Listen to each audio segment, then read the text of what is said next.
Hello and welcome everybody to the Paladins Premier League. My name is Pretty Hair. I will be your spirit guide today here on the desk. We have a lot of action for you guys. Make sure you're grabbing your HRX tickets. Grab those bundles while they last. It's going to be a great after party this year. Great time and a great event overall, of course. Now, this is week 11. We are rounding down the phase here, heading towards those final couple of games. The website says 13 weeks, but it is actually kind of 14 weeks of competition. We have a little bit of a shorter week, some kind of rescheduling, reshuffling, things like that going on. To bring you through that first matchup, though, of course, with me on the desk here is Kresnik. How you doing today, boss? Doing pretty good. Excited for these games, too. Rematch of last week when that game was so close. Yeah, man. This is going to be a good one. Kanga SSG is going to be your first matchup of the day, of course, here in the PPL. Like I just mentioned, things are starting to round down. So these games, they all matter, but these are the ones that are kind of deciding mathematically whether you can make that top four or you're going to fall down. Let's head to the standings and talk a little bit about who we expect to be in that top four. Of course, Navi up there at the top by what is kind of an ever-growing margin here. 4 wins above NIP. Virtus.pro hot on the heels of NIP for that second, third spot.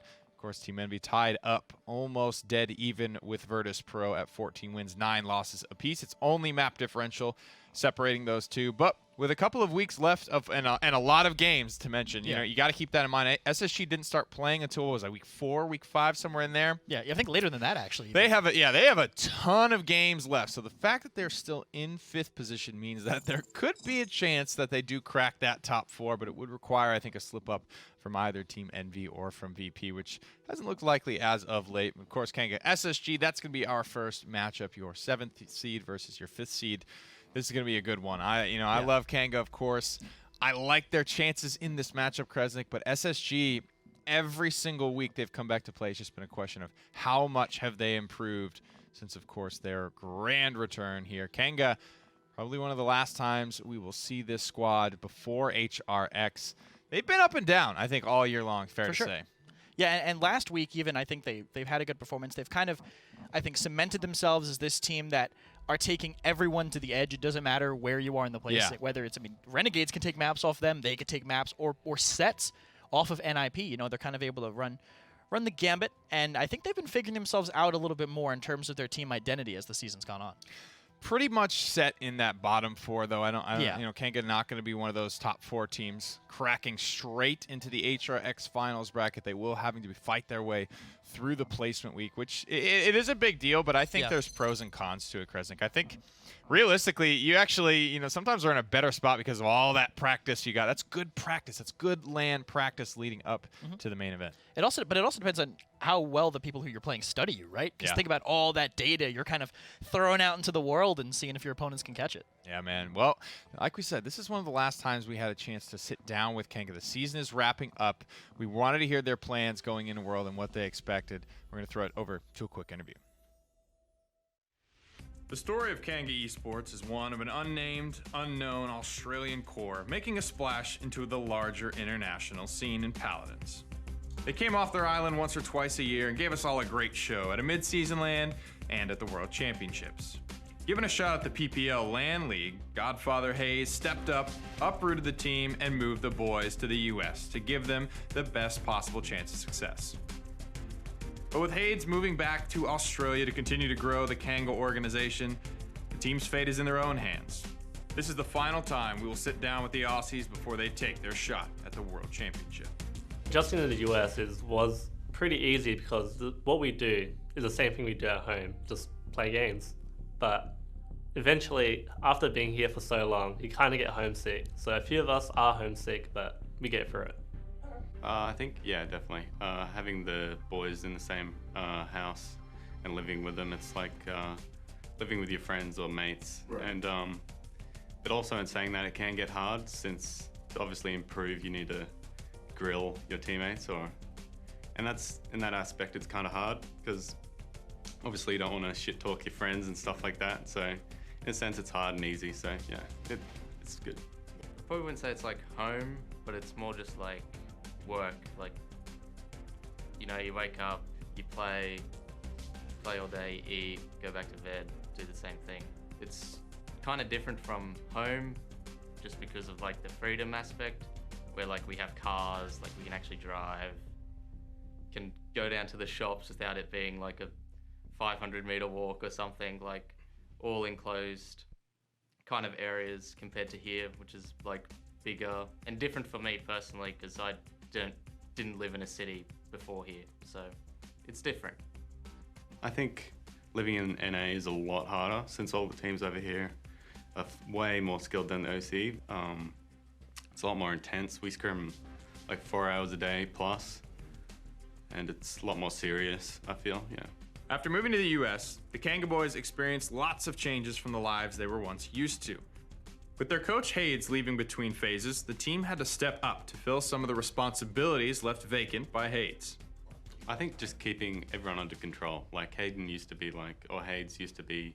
the mediator, I guess. So when everyone was fighting or having discussions about certain mechanics of the game, he'd bring it down a level, bring it back to the core mechanics of the game, what's actually happening, and kind of like that bird's eye view that would see over everything. And he helped out in draft, a lot of things. And without him, it's pretty rough, yeah.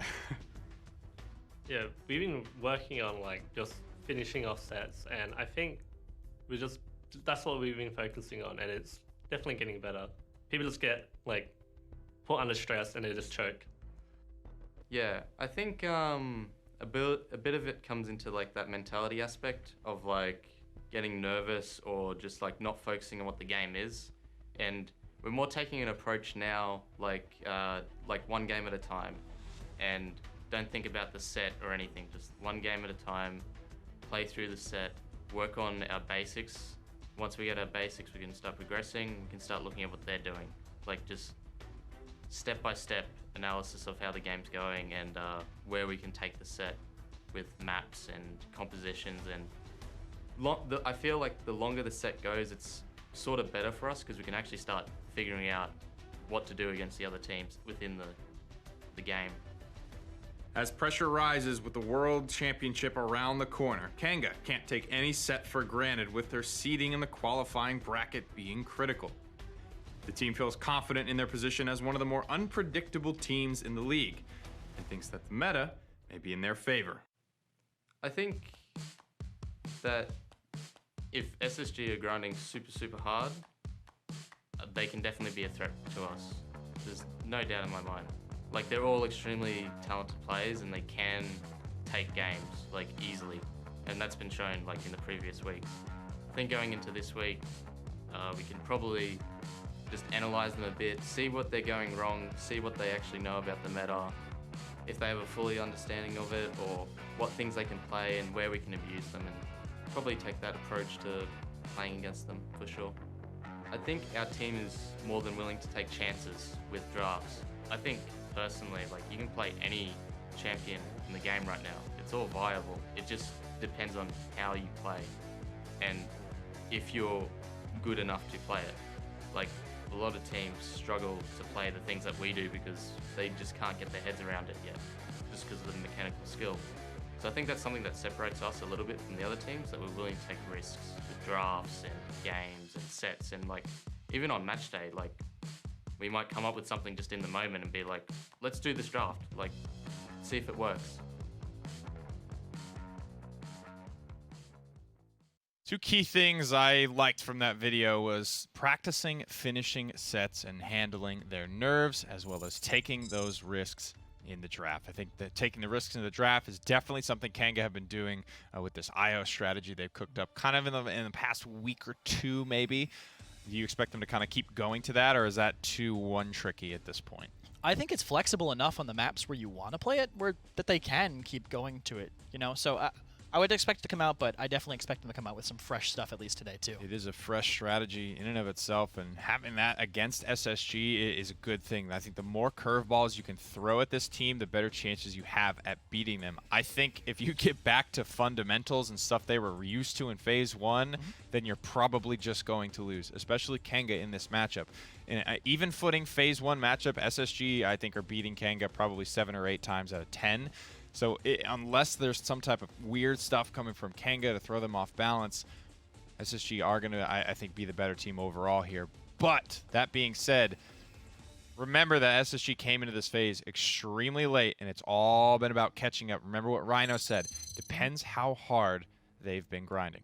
And they've been grinding pretty hard. I mean, now that they have their whole setup at home, all these players have been doing a lot. And I've noticed a big improvement, I think, over the last couple of weeks for Aries specifically. I know he's kind of in a point that we've gone to about just his positioning, his performance. Sometimes he might get a little bit too overzealous in some situations where they're trying to hold, get picked off. But in these last recent couple of games, I feel like he's been towing that line a lot more. That's what I always say about backlines. How hard can you tow that line? And I feel like recently he's doing a much better job of it. To his credit, I think out of the rest of this SSG squad, Aries is one of the few that he's changed like roles in his career, right? For the most part, everyone who's playing a role on SSG has played that role for the entirety of their career. Even Sadak, who came over to this team kind of from that LATAM region, that Nocturne squad, then Burrito, you know, all those guys. He played off tank then, right? So that's why I definitely give Aries a little slack on a couple of things because he does, you know, he's that multi-role guy. Enough of that, guys. Let's get into the set. Map bans coming at you on screen now. Will be Frog Isle banned out by SSG. Splitstone Quarry taken out of the pool by Kanga for the second round. Frozen Guard and Shattered Desert. Probably going to start. I'm not sure where we're going to start with those bans. Not too surprising, I think, from for what SSG banned. Pretty standard for them. And Bright Marsh is going to be their first pick, I believe, going in here. So not going to one of their fallbacks, I think. Kanga kind of trying to take some of those away from them. Splitstone, Shattered. I think both strong maps for SSG, but Bright Marsh is definitely a good, fair, even place to start this game out. So I want to talk about this IO strategy a little bit more as we get into the draft here for the first game of Kanga SSG. Now, it worked good, worked great when it was coming out, but very quickly, I think it was, you know, they played it on a Thursday, it worked well, and then on that Friday, the next day, in the next set, it looked like it kind of started to get figured out a little bit. I think it's a viable strategy. Any strategy, right, you can run it into the ground, right? If you're just kind of one-tricking something that's working. You mentioned the flexibility of it for the maps that it works on. Do you believe this is one of those maps?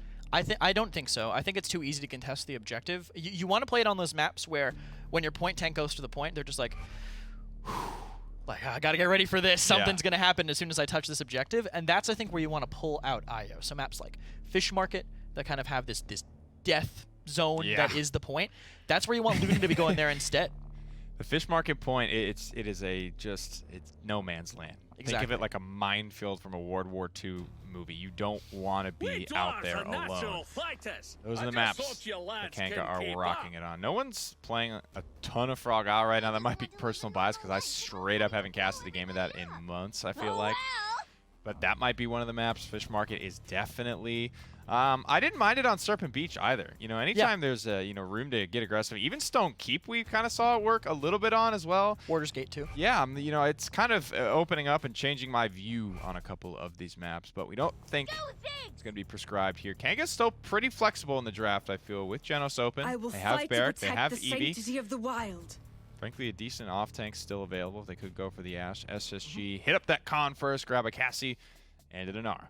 They have a kind of a sustainy, more defensive comp coming out of SSG, and Kanga seemed to be targeting SSG a little bit with that Barrack Eevee. You know, take a comfort pick from Rashao, take a comfort pick from FRZ, get them on their side when they're pretty powerful in Joel's and Evil Eye's hands as well. But SSG, I mean, they're targeting Kanga a little bit too. I mean, we saw first pick Strixes almost every game from Kanga, their last set. So banning that, pushing Chronix. You know, I didn't get a chance to watch that set, but I saw the Chronix tweet. I saw that it was not quite the reverse sweep, but would it come back from a 3-1? Yeah. Okay, so and Strix was pretty key to that victory then. Again, he was played. He was first picked 6 out of 7 maps, I believe, by Kanga. Man, that's wild. All right, well, Leon is grabbed, Furious snagged up as well, and right now hovering the Maldamba as the draft heads back towards SSG. We're still looking like they want to get one of those flankers for Freeze God, who's really, I think, added Maeve to his pool. A lot of people... Maeve's been in the meta before, but this is the best I think Maeve players have ever been. They just, especially like Vocal Mutu, those are my two favorite Maeves to watch. They're just so mechanical, so tight. Everything is just rock solid with the Maeve. People have never been better at hitting the daggers, contesting willows out of the air. I mean... It's just wild what these players can accomplish with that character now. It's a more demanding Maeve with meta less too. Damage reduction than ever. Yeah, that's true. That's about why it's more demanding. Core what you're saying? Well, that plus Street Justice isn't really being used anymore, and that was kind of the sit close till they get low, pounce, take all the credit. Now this is you're across the map. You have to hit these cat burglar daggers. If you miss them, your potential, your damage output goes into the ground. Yeah. You have to be connecting these daggers from across the map, and that I think is what's pushed Maeve kind of to this next level of skill. You're forced to be so much more consistent with her. You got to be nuts. And they are. A lot of these players are, man. Kanga, their last selection here, hovering the Ruckus. Something that we know SSG do love. They kind of brought it back in, but I think and maybe because of them coming back into the league and, starting late in all these phases and Ruckus just being a relevant pick against them, then Rubu gets to play it more, Rhino gets to play it more, Phoenix gets to play it more, and they start to remember and then play it against each other. And I think Sadaka has really been a nice little catalyst for getting this character back into the league. For sure, and we've seen it on a multitude of maps. I think Brighton Waters are two of the standouts for me. And right now, what Kanga ended up with this Ruckus, to me, that Ruckus last pick screams counter dive. So they're going to want to wait and counter any aggression that SSG do. But look at SSG's comp. It's not really a walk-in-your-face push kind of composition. They don't get in there too much. But I don't know. Seems like Kanga had a kind of rough draft into what SSG are bringing to the table. We'll have to see, man. I mean, Cassie, can deal with Ruckus fairly effectively. Yeah. These are two rock-solid drafts for two rock-solid teams. But it's time. Let's get down to the casters for game number 1. Thank you very much, Nick and Kresnik, and happy Thursday, everybody. And what a matchup to start it off with, Gore. Yeah. SSG and Kanga, just the last time these two played, which was last week, they went 7. Of course, SSG won that one. So this is one where Kanga trying to flip the script a little bit and grab themselves a win today. I mean, we always talk about adaptability. This is pretty much the testament to who can adapt best, who learned the most out of last week. I mean, it was 7 games, so admittedly, all of them, everyone should have. But the question is who's going to be able to apply that as quickly in a turnaround like this. I mean, Kanga looked really solid, and they were able to come out with one of their wins, and they got a win on Friday. SSG didn't, but SSG were batting 2 out of 3, which, depending on how you look at it, I'm going to call a massive win for them. So it's all going to come down to performance, drafts, and just knowledge of the other team. It's actually fortunate, I would say, to be able to go against them twice in 2 weeks. Well, you talk about adaptation. I think banning out Strix is probably the main adaptation here from Spacestation Gaming. Kanga let Chronix play the Strix every single game on Friday against Pittsburgh Knights this last Friday, except for the one game where they banned out Strix on the enemy team. Not going to be the Strix here, though. It's going to be the Leon for Chronix on Kanga Esports. Aries piloting the Cassie for SSG. Around the back side goes Chronix. Himself and Rhino combined for the first blood onto FRZ. As the rest of Space Station Gaming pushed back just a little bit. Evil Eye looking to get aggressive into the ice block. Got a little bit too much damage there, and a little bit too much after the ice block. Second blood of the game over to SSG. A couple of good shots, and I really like where Aries has been positioning himself just to be able to kind of hold it and find some good shots to be able to burn people down. And when Joel's going down, that's going to open up SSG to be able to stand on this objective and have some more control. With Mittal going down, though, the trades are going to be a little bit more efficient for Kanga. But, well, they have to find more than just the support for that to work. And this is a scary sight. If FRZ is already this warmed up to start off the day, especially on a Maeve, one of the more potent champions in his wheelhouse. It could be a long set for Kanga, short set as far as games go. If FRZ is continuing to play the way he does throughout the day. Already triple kill to help secure the first point. Looking to continue it on this push. And honestly, one that's going to start making, I think, an even bigger splash as the game goes on.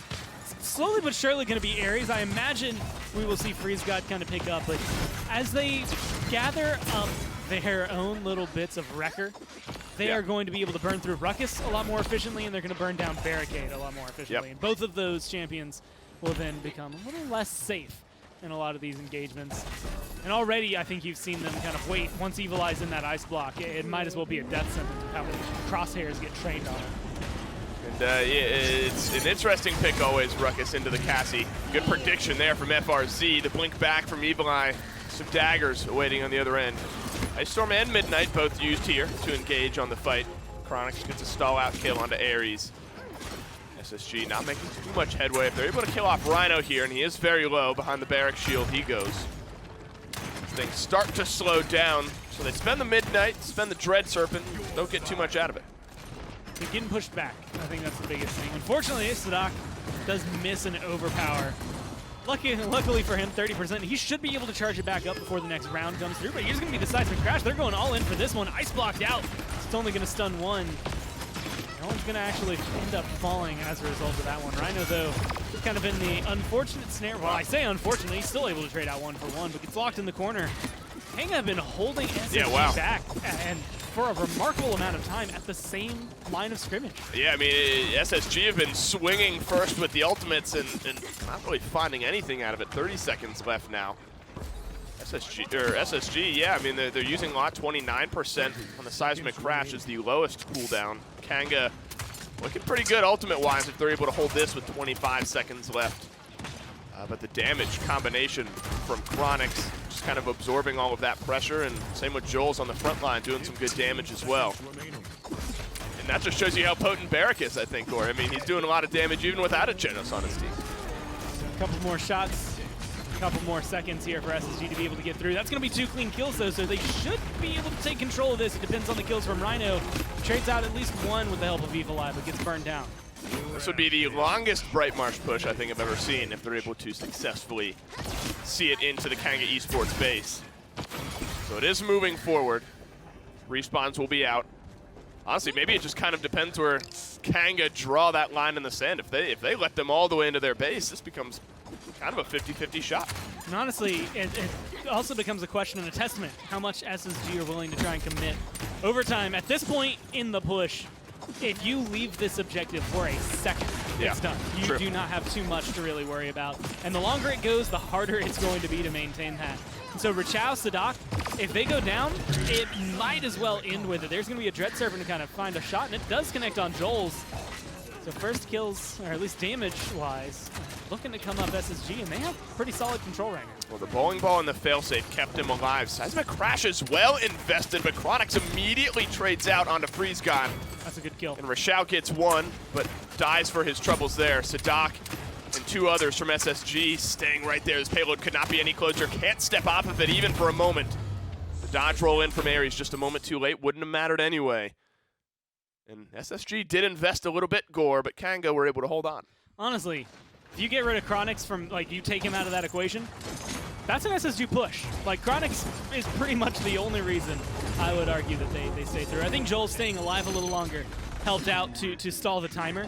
But Chronix just sitting comfortably in the back line, finding a lot of really, really easy damaging shots, burning down Sadak's shield, burning down Rachao's health, everything kind of lined up for him. And he even got some kind of, like, I want to say just extra damage. He was intending it to go that way, but being able to keep Ares and Freeze God maybe locked down and out of the fight enough that he was never fully pressured. But this is going to be the round, I think, that things maybe start to switch around. Sure. We have 1 Tier 1 Wrecker for Chronix and Freeze God. That might start factoring into things. But Ares has gone up to Tier 2, and you can see with 650 credits, he's hanging on to hit 900 to try and get Tier 3. That is going to make Rhino's job so much harder for the rest of the game. And all 4 members of Kanga, all 4 except for Evil Eye, grab themselves some resilience, so that'll mitigate some of the team fight from Spacestation Gaming. Inflame and Dome Shield buy them a few kills here, so now they're on the point, 42%, zoning out Spacestation Gaming. Respawns are in. Just delaying out a little bit. Evil Eye with a zoning Ice Storm. If he's able to find a kill, just a little bit extra. Midnight as well, drapes down from Freeze God, looking for some daggers. Realizes there's too many members of Kanga inside this area to dive on in. Hexafire rips through the wall of Rachao, and Chronix finds the kill. A little bit of extra damage onto Mittow, and Rhino's getting aggressive around the side. Does find the final shot is Chronix onto Sadak. And at 96%, Kanga are looking good. A couple of good shots there. Ares doesn't really have the health bar to jump in and try to save. Doesn't have the time to jump in and try to save. And again, they've been using a lot, and you know, we haven't gotten to talk about this in a while, mainly because Maldama disappeared. But resilience is going to be one of the best items for Kanga. You had mentioned it kind of coming into this round that 4 of them have it, everyone except for Evil Eye, who theoretically with a good ice block shouldn't have to worry about any sort of CC. You get this kind of performance, means stuns from Maldama, the seismic crash, the Dread Serpent, Khan's ult, Khan's grab, Maeve's Midnight. All of these things are going to get diminished by that resilience. And so SSG, like, their entire team fight falls apart with that item. Kanga realize it, Kanga go for it. If you Give them a lot of time to get those wreckers online. This becomes a harder game for Kanga. So looking to make it 3 with a successful push here. Aries from the high ground. One last shot onto Chronix. Good shots there. That's been a kind of a linchpin of the Kanga offense and defense is Chronix, so things are probably going to stall out here for Kanga. An important kill there from Aries to give themselves some breathing room. Just being able to push this back. They do have to be wary of something. It doesn't happen as often on Bright Marsh because it's pretty easy to keep track of everyone. But Evil Eye on Eevee, the right circumstances could stand out. If he gets behind you, the payload's going in before you notice it. Yep. I think they're trying to keep a tab on every time they hear that blink audio cue. If it gets a kill on Aries, Yep. doesn't get away with it. That's always the kind of weird back and forth that we see on backdoors where they'll let somebody through, but if Kanga kind of stumble their way into a kill or two, the respawn may be just in time. So wasn't the correct moment there for Evil Eye to look for it. It's somewhat far. He may be able to kite back and kill an Eevee if she's trying to backdoor from this range. Might not matter. 25 seconds left now. Good defense from both teams. More recently, though, is SSG. Mitau, important trade out there onto Rhino and Sadaka as well. Looking to extend his life around the corner. A couple shots from Chronix. We'll say no to Aries. 8 seconds left. Does not look like anyone's in range unless Chronix moves all the way forward here. See if he's in time. He's just going to back off, save his life. Time is being contested. That might have been an Evil Eye blink into the ice block, but that's going to expire. Unless Rhino somehow stays alive. They've actually drugged this out a little bit. And being able to find it, there's at least one good kill there. Yeah, does find themselves a defense, and Rhino's having a pretty decent game, right? I mean, especially into a counter matchup. 6, 7, and 9, not that bad. Yep. 6, 6, and 8 for Evil Eye. Pretty much par for the course. Very solid Eevee when it comes down to it. Caught out a few times, get some good impactful kills. 11, 4, and 9 for Chronix. Yeah. He's not single-handedly carrying the team. He's not doing that much, but there's so many of these moments where he is the only thing holding it together for Kanga, where maybe Rhino overextended slightly, but he doesn't get punished for it because Chronix gets the kill to save him. Things like that have been like the pin for Kanga to keep them running and keep everything holding together. And now with caught 3, he's got his own little bit of resilience against a little bit of Wrecker in there as well. Good investment for his credits to be able to come through and just make him more efficient at what he's already doing. He's only going to be more applicable in all these fights. Leon is very, very good at applying Cauterize. And that's going to be troublesome. Evil Eye does get caught out by that Dread Serpent. No resilience on the Eevee. Doesn't matter. Flame Hexifier used from Kanga here. Space Station Gaming folding backwards under the offensive ultimates from Kanga.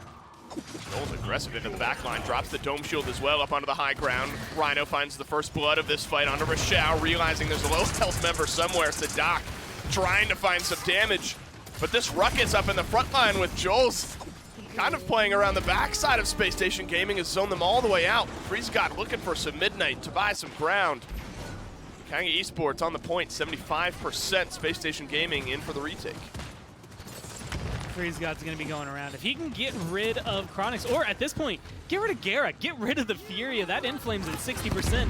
If this keeps going, it's going to come back for this fight, and that's going to cause a lot of trouble. At 93%, that is a danger that you're going to have to deal with. And so far, he's been able to kind of escape the ire of the Maeve. Just barely alive enough to be able to stay in this fight. It's going to be Evil Eye, but a couple of blinks, it's going to be able to get him a nice little flicker heal back up to full.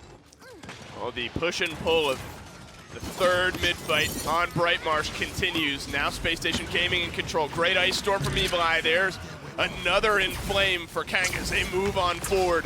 Sadak throws up the shield, but that's not healthy enough. Overtime ticking away. Rochelle throws up the wall, but that just kind of clips one of the 2 entrances that Kanga can take. FreezeGod and Evil Eye going toe-to-toe here, trying to win this mid for their teams. Maybe one more shot. Onto Mitau is all Evil Eye needs, but Mitau instead returns the damage onto Rhino. And now it's just an Evil Eye blink to keep things going, and what an important trade that was. And now you're at this important distinction. SSG not only starting this one off much better than the last time they captured the point, but they are going to be able to close out the game here if they can push it in the next 2 minutes, 15 seconds. And a lot is hinging. I mean, you look up there, ults, not many are too charged right now. That overpower, finally, one of these is going to connect. And that's what I was just going to talk about. I mean, I've heard that line come out from Khan 4 or 5 times this game. That is the only one I have seen hit. And admittedly, it's pretty impactful. It's going to start this fight off right. These trades are good. I mean, there are hardly any trades to speak of. One member of Space Station Gaming died there, and that's Sadak, whereas everyone from Kanga fell at one point or another. Space Station Gaming aren't a team that are afraid to use some ultimates, and they'll feel okay if the moment is right to use some here. Dread Serpent almost ready. Midnight and Seismic Crash immediately ready. Kanga Esports have some as well. Midnight falls over Bright Marsh. Seismic Crash as well. Hexafire from Rhino tries to peel for the rest of his team. Chronix finds the first blood on a freeze. Got a big loss for Space Station Gaming, but Ares in the backline still firing away. A couple members grouped up behind Rochal's wall here. Plug damage in onto Ares. Chronix trying to find one last one, but it might be Evil Eye who blinks in and gets the kill instead. But Gormizer still a minute left on the clock for SSG. And it's pretty close to conversion. Again, maybe keep your eyes on Maeve to see if she's able to kind of slip through. Not anywhere near as easy as it is if she's EV. But either way, it's going to be difficult. And I will tell you, watching Chronix through this, it's been deja vu all over again. This is exactly how it happened the first time around. It's just Chronix pretty much uncontested, going to be chilling around on the back line. Deals way too much damage to insert 3 names on SSG here. And then they're able to get aggressive back into it and push them back. So I would not mind, and I don't know if we're actually going to even get to see it this map, but if you're ever in that position for SSG, Maeve using her mobility to kind of get around to that one balcony that's hanging over the swamp, and then jump onto Kanga's balcony, stop this guy from being 15-6 and 16, and just get rid of it. He's going in. Thinking about it. I think they might have just turned and seen him in time. It was Evil Eye. Not going to get the backdoor, but going to get the overtime touch here as overtime starts to expire. He's split Kanga kind of in half here. It's not going to matter. Nice double kill from the Ruckus. There's only one member left, and that's Rochal. There's 5 members of Kanga. Already on Bright Marsh, this matchup continues to be contested. One more point to decide game 1. I think the win will go to whoever pressure out either Leon or the Cassie a little bit more, right? I think Evil Eye and Freeze God have both been having phenomenal games. Freeze God has gotten away with a lot more, hasn't died anywhere near as much. But he has been locked out of moments much like that, where he hasn't been able to come in. Of course, he's also been able to follow it up with several pretty well-placed strategic kills. But if Chronix is firing, I mean, 15, 6, and 18. He's got 127k damage. You let this guy off the leash, and I don't think it matters who's standing in his way. They're going to go down. Ares is kind of essential to your draft working. He's the key to get rid of Rhino. That allows him to then focus on Evil Eye. If he gets taken down, it might just fall apart for SSG. Off tanks, at least damage-wise, having a bit of a harder time getting into that column. First ultimate flies through. That's a Dread Serpent. Doesn't find much as Mitshouse slithers backwards. Dome Shield, Ice Storm out as well. Evil Eye gets rid of Freeze. That's a huge loss for Space Station Gaming as the rest of Kanga collapse on the middling members of SSG. That's a clean sweep once Mitshouse goes down, just trying to mitigate some percentage onto the point. He falls. Kanga Esports 5 streaks. They're zoning now for the win. The zone is going to be crucial here. 50%, they should be able to get 70 before anybody on SSG could get over there. There's an overpower, there's a midnight. That's going to be able to open this space right back up. 80% and rising still for Kanga. So you have to get in and get the touch, and you have to displace them soon, or else you might just lose this outright. You're fighting into a Hexafire and an Enlightenment, though. Hexafire from Rhino peels off the right-hand side, but it's right into the back end of Rochal. Stuck between a rock and a hard place there, and one of them wins the day. That's a dead Inara on the front line. Chronix still alive, firing away. A couple more shots onto Sadak. Will spend the end, but Kanga lose one too many members. Back themselves off. Space Station Gaming now on the point. And now they're the ones zoning out Kanga. No ultimates left. Maybe an Inflame, maybe an Ice Storm. But this one's starting to slow down. A lot of it's going to, again, kind of depend. A 14 streak here for Chronix. Aries trying to burn through, and that's going to be Rachao. That's a huge kill. Sadak has to go in. Yeah, that might just be it. Frontline goes down. Off tank does as well. Evil Eye maybe just puts the icing onto the cake on this one, and a back and forth game expires with Kanga on top.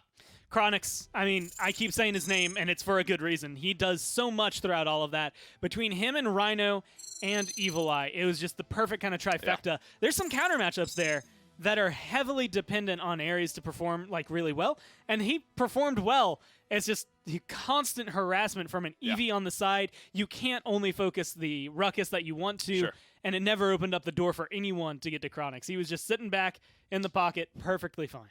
Well, I remember it was the post-game interview last Friday after they beat Pittsburgh Knights, and we were talking to Gary, and he was like, yeah, we're fine letting Chronix carry us every game.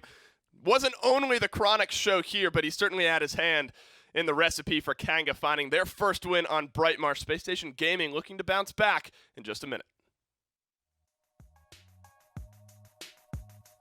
iNap, powering the control room for the Paladins Premier League.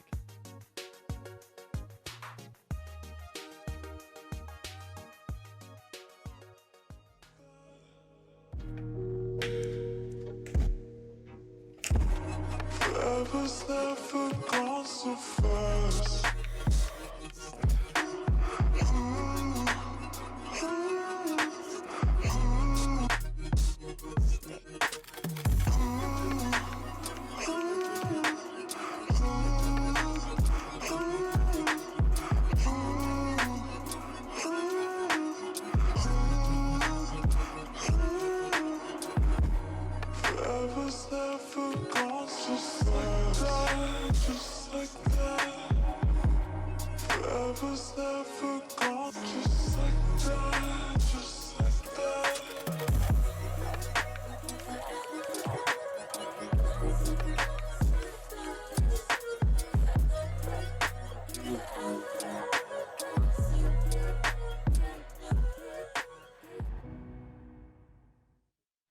One of the longer games I think that could have been possible there on Brightmarsh. Normally a fairly decently quick map, but not this time. SSG and Kanga, very, very tight matchup here today, Kresnik. We were kind of talking about it. Nobody really blowing anybody out of the water. Not a lot of crazy huge plays from either team. Just a slow grind that really could have been anyone's game right up until the end. Yeah, the end is where the clutch moments, I think, came out. There was a good play by Aries and Sadak to kind of keep the point alive, but trying to back away. Rachao just can't get out, and I think that was kind of the story of a lot of these fights. Rachao able to contest, but when the time comes to retreat, 188,000 damage taken. I mean, he just could not get away from contesting the objective. Damba did his best to keep Inara on her feet. That's really one of the, tried and true healer frontline combinations. I think Evil Eye had a pretty damn big game. Almost 120,000 damage on an Eevee, outpacing Freeze God. That's not something flankers are often able to do. 15-9. I don't know what it is, but he's just felt specifically in the past couple of weeks that he's become a more consistent go-to win condition for Kanga Esports, pairing nicely maybe with Chronix, this sort of Strix plus flanker combination that they're able to run. Worked very well with that IO composition, but still keeping in that core strategy. In that final team fight, we actually got to see a decent amount of resets coming in for Chronix, and when you can fuel Leon eliminations, I mean, what a beast of a character. Yeah, that inheritance card, being able to get the presence reset from the presence hit reset card, plus the limb reset, lets you dash more, lets you use Valor more. So much consistent burst damage from Leon that I don't think was really designed in that way. She's more like, the spam the back line, have a couple easily confirmable shots against weak characters, but she really is just a beast, especially in the hands of these players who are always being a part of these limbs. Yeah, when you can load up, and this is kind of the one I'm talking about, right? When these people are kind of all out here in the wings, and you've got Evil Eye following up on kills, getting stuff done. Watch Chronix's cooldowns. Fed an elimination. He's back, ready to rock and roll. As soon as Freeze God peaks, those cooldowns that his teammates gave him, he lands, and he solidifies the game in favor of Kanga. A very close one, but I feel like one of these Kanga sets not really close. One of the major things they've been working on, folks, is closing sets. A good start for Kanga, but that's momentum that they have to keep moving. Obviously, they are able to start these sets, but it's the finish, right? It's when nerves start to kick in, like, oh, we're about to do this, right? they do very well against a lot of top teams, but ain't nothing matter unless you can close it out and grab a dub. I mean, winning on the enemy team's map and going to their map too, I think is a pretty big deal, right? You're talking about carrying the momentum and going into a map that you're picking immediately after a win really is like the best feeling for that kind of momentum. Definitely. Good way to start. Grab your opponent's map pick. Fish Market is going to be up next, man. This definitely smells like that Kanga strategy could be brewing here with the IO. This is probably the map that I feel IO is the strongest on because nobody wants to go out there and stand on that objective. And if you want, I feel like if you want to draft at being effective at standing on the objective, it's like you're kind of taking away probably a lot of other stuff, other strong points in your composition if you're going all in on, like, for instance, Damba Nara, right? She can kind of stand out anywhere and just chill, but you're losing out on some strength and some mobility that has otherwise been, I think, pretty important on Fish.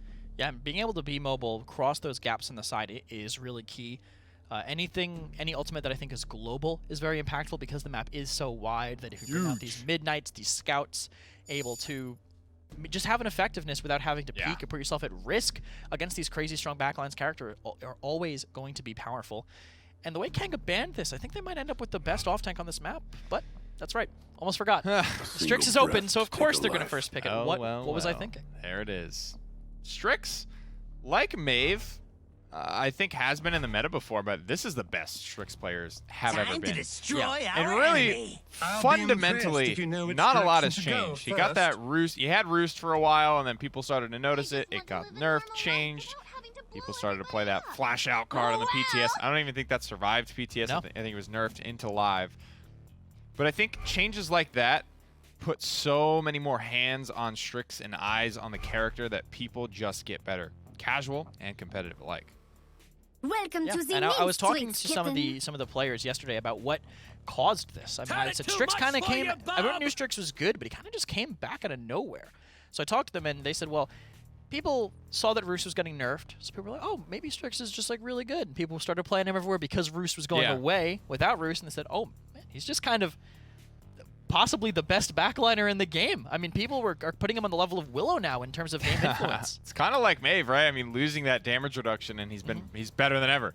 I think, again, the biggest thing that I've seen is, people are hitting those bounce flares, big stuff like that. One of the inherent weaknesses, let's talk about this IO in a second, but one of the inherent weaknesses of snipers is like susceptibility to flanks, which Strix does a decent job at dealing with. An amazing job at dealing with. I mean, he has basically 2,000 bursts in the pocket as long as you hit everything. Crazy. And these players are Do you know off the top of your head everything. how much it ticks for the flare? Because it hits for 800 base, and then it's like, is it like a 200 damage dot or something like that? I think it ticks for like 50s.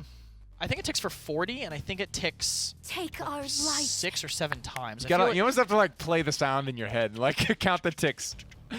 I don't remember. It's probably 200 to 300, right? It's a respectable amount of damage. Yeah, it's like sure. that helps too. And it's like if you get clapped by a quick scope, quick swap flare, and shredded by the pistol, I mean, you're in trouble. You're dead if you're a flanker, and you're in trouble if you're a frontliner. SSG, they have taken away the IO. They've smelled, I think, the strategy of what Kanga have been looking to do. They had a good composition, I think, around it. Ashe is still available. Having her on this map, I think, is very, very helpful, being able to move around as quickly. And frankly, I don't see a world where they don't pick the Ashe. Having two frontliners, Barrick with his range, Ashe with her mobility that can be effective on a lot of different places on a big map. But not only that, but you have two ultimates that it's like, when it's time to get serious on the point, you can get serious on the point. Yeah, and also Barrick is, I think, my ideal point tank for this map because when he's capping, unlike Anara, his fall off is huge. I mean, he can sit on that point and still poke you for almost full damage on that high ground. He can actually fight back, whereas every other point tank kind of just sits back, pulls out a book maybe until they die, until they have to get forced off that objective. I do gotta say though, I love how SSG have pulled that IO in, and picking that Ruckus early is interesting too, because that's a dive target. If he goes in with Goddess's Blessing, that's a lot of pressure that Sadak will be able to put on. When is it time to play Ruckus? That wasn't very nice. It's always hard for me to like be like, ooh, I love the Ruckus here. Because I feel like when I play this character, and I think it's just objectively true, you are just the easiest character in the game to hit. So it's really about just knowing when the math equation is in your favor, and then you just go on those. Form up and follow me in. I think that the question is, when the amount of time that you can buy before you die. When that's enough to make your What a team grim win. fate. On those maps that are long enough or like open enough where your Ruckus can go in and everyone can get into a position of follow up on it fast enough, that's when you can play Ruckus. So any time where basically your death matters. I love if it. it's a map where you can just feed and do nothing, then that's when you don't play Ruckus. All right. I mean, SSG steal away the IO, but I feel Kanga still gets a very aggressive 3 DPS strategy. Any composition with IO, I think, is inherently aggressive, right? You're throwing the Fox and everybody's going somewhere else. This should be a fun one to watch. I don't know who I favor here. Honestly, it's going to depend on, I think, Rashal's performance on that Ashe. He has to be able to get in and make something happen, because if the 3 TPS kite too far away, I don't think they'll be able to stop Chronix on that Strix again. I'm super excited for this one, guys. Let's get down to Fish Market with Dave. Oh, to pick it back up, the full quote from Gara was, "Hey Gara, why do you guys give Chronix the Strix every time?" And that was when he said, "Well, we're fine letting Chronix carry us every single game." Banned out game 1. They're looking for him to carry them here in game 2. Aggression from SSG, Gore, and Kanga Esports certainly has some aggression of their own. This one should be a clash. And this is an interesting map to kind of do it on. I think IO might be essential to SSG maybe finding some success. It's something that Kanga have been running a lot of. The reason they've been able to kind of win a lot of their most recent Fish Markets as well. Like you said, that's Strix. I mean, we saw what the guy could do on Eevee. We saw what he could do on Strix last week. I expect he's going to be pretty much in the zone here. Because already he's plugged someone for half health. And now getting some healing, it was Mitau who got caught off, and one more bullet from anyone on Kanga would have been a dead Ares on the Leon. Mitau in the back, throwing out some healing here. Playing a little bit tentatively to start off, but Chronix into the stealth, looking for one more shot onto Ares, finds it. Joels follows up, and what a volley that was, and might even survive from that one. What a stun from Gara to keep his team alive. What a heal from Gara as well to keep Chronix in the fight. You could even see him in his player cam starts laughing as they recognize that was just an absolute slaughter from them. That was so mechanically well executed that there wasn't much opportunity for SSG to fight back. And this is going to be the issue. SSG have a strategy in their mind. But I look at their draft, and you know what I see? I see Kanga. I don't see SSG. That's the biggest issue I think that falls apart. I think Sadak loves himself some Ruckus. I think you're very at home with Freeze God on Eevee. I think they're finally picking up Leon, which we were talking about how it was void from their strategy. But this is a strategy Kanga love to play on this map, and it's one that they seem to have mastered in my eyes. And then in that mentality, it kind of makes me think that they have it figured out as well. They know what's going to beat it, and so far it's just outright damage. They know what'll make that composition lose. They started off well, both teams back to full strength. Shoulder bash on in from Rashao, and Sadak finds the first kill as well. So this is a good fight back from Spacestation Gaming. Ares has not really been able to get involved in this game too heavily. Constant snipes and follow-up from Kanga have seen to it that the Leon doesn't have a huge impact. 2-for-2 trade here. Fox rather, on the point for Spacestation Gaming. Around the left-hand side, good shot from Mitau. Double kill, and to be gone. That might be first point for SSG. I mean, being able to hold on to it that well, Be Gone used very, very appropriately there at the end. And that is going to be why this game is a big wrecker game. Potentially another resilience game, although it's not as much that that's going to end up being effective too. Not wrecker, bulldozer.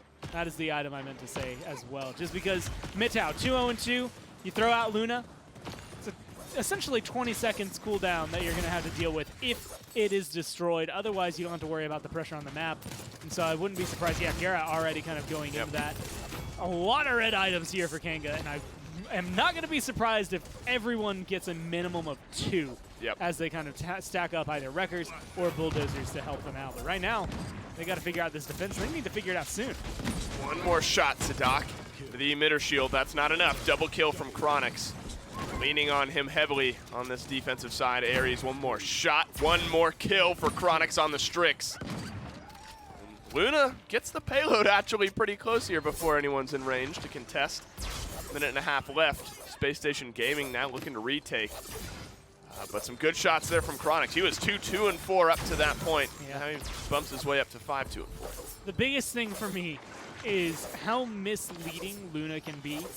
You see 5 members of SSG, none of them are on the payload. You don't need to worry about it. That payload got uncomfortably close, considering there was only a deployable on it. And again, if you can figure it out, if you can knock it down, you get some bulldozer, and you cause either Midtown to think too much about where Luna is, or to just not have Luna outright. Right. I think things will start kind of trickling in your favor. But you also have to look at the differences in performances from last game. I think Rhino having a stronger performance in some ways than his Ruckus on Bright Marsh. But Evil Eye, the transition from the Eevee to the Maeve is not quite hit for him just yet. Still trying to kind of, I guess, fully immerse himself in that. The damage is going to be okay, but he needs to kind of start trickling up on some of these kills. Sadak at 91 health. Got a kill and got himself out. So that's a bit of a break there. Kanga Esports back to full strength on the defense. 15 seconds left. Either you're looking at a 2-0 or we're tied up at 1. One more time. Joel's dying is a huge loss for Kanga. So much of the health pool now on your team is no longer in range. Pretty much all of it. That's your only front line in a triple DPS. One more be gone from Midtown. What a first team member to lose for Kanga. It's Joel's. Nobody else in a triple DPS is going to jump on that payload and feel good about it. I also think it's worth throwing out that this is the most useful begons that I've ever seen thrown out by I think anyone at this point. I mean, charging it up right here, I think gets the last little percentage with this flick shot right there. What? I don't even know if he intended to hit him. He was looking for the barrack, and that one didn't even hit. It was just very, very good timing to come through. But being good zoning, making sure, hey, you can't stand here anymore, much like a hyper beam in some cases. Also going 4-0 and 5. Sure. I mean, I was thinking this looks like a thing you picked up maybe because Kanga made it look really good, but it seems like they've been grinding it through and practicing it just as well. Well, it's blue items versus red items here. Spacestation Gaming grabbed themselves some red versus blue. red versus blue. It makes sense. SSG grabbed themselves some Rezil, a couple Havens as well. One more mid fight. Spacestation Gaming, no fast cap. Kanga do have fast cap. Evil Eye drops down the midnight. Initial aggression, all for Kanga. SSG forced back. Only Dome Shield for Kanga Esports now. Spacestation Gaming kind of 3/4 of the way there on a few of their ultimates. Dome Shield drop, shoulder bash out from Rochelle. 58% though for Kanga. They're getting dangerously close to capping this. Spacestation Gaming looking for a chance to go. And a lot of fish markets lately, we have seen teams, they can go up. You can get up 3-0 and still lose this map. It is very, very notorious for trickling in the other favor. Also very notorious, depending on how you want to look at it, is the Kanga map just through the ages. That has almost always gone their way, although sometimes slips right through their fingers. And with Rhino going down, that keeps it open, I think, in the conversation for SSG to still cap this, still potentially find a conversion. That was an assert dominance from Michao as well. Zone continues. Ares has had a much better round on this mid fight than he did last time. Chronix and Freeze trading out. Sadak as well, getting in. One more plug shot onto the sliding Leon. Would have been enough from Chronix. Doesn't end up finding it.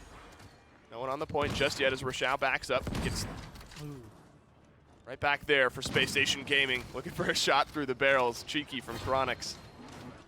Doesn't find it. Knows he has Sadak down around behind him. Now we're about tied up, 84%, 85%. Gera with the first blood onto the Ash. Sadak around the backside does not have a Hexafire. Might have been a good moment for it there. Ares a big double kill, make it 3 for the Leon. And he might have just sealed up point number 3 for Spacestation Gaming. Yeah, they just have to get rid of Joel's here. Well, Evil Eye's gonna fall, then Joel's will go down with him, 99-99. But that all falls down onto Ares' shoulders. And he was ready to carry. He was prepared for the weight. And he lifted it up. And that's without Enlightenment. He still hasn't fully gotten it. It just finished charging up to 100. And so a risk factor that comes into that play as well for him is kind of out the roof. And just knowing that he was able to kind of perform that. That, again, is part of the reason SSG, like their best game is easily the best in Paladins, I would say. If not, maybe tied with whoever's #1 right now, Navi, NIP, whoever it is. But they just don't always click. It's very similar to the Renegades, where their best games are fantastic, but you don't always get to see it. SSG have less off days, but the problem is it'll always be like 1 or 2 members. It's never all of them or none of them. It's always just like, oh, well, Aries had a bad game, or Freeze got to have a bad game, or something or another. So having him come through and have that's not only big for them, big for their morale. Got a high ceiling, but a kind of middling floor. Aries finds the Enlightenment. Xiao as well. And that was an Inflame from Kanga. I mean, that was the start to what should have been a good zoning defense from the blue team. Don't find it. Only find themselves pushed back. Now you're relying on Chronix again, these long-range sight lines for the Strix.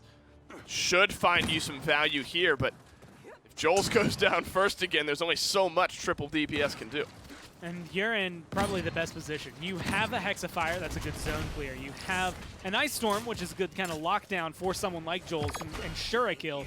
You're about to have the Assert Dominance, which is one of the best things to close out a push. You land right next to it, you're immune in overtime next to the payload, and the proper opportunity, it's going to go well, but it's going to get used almost immediately.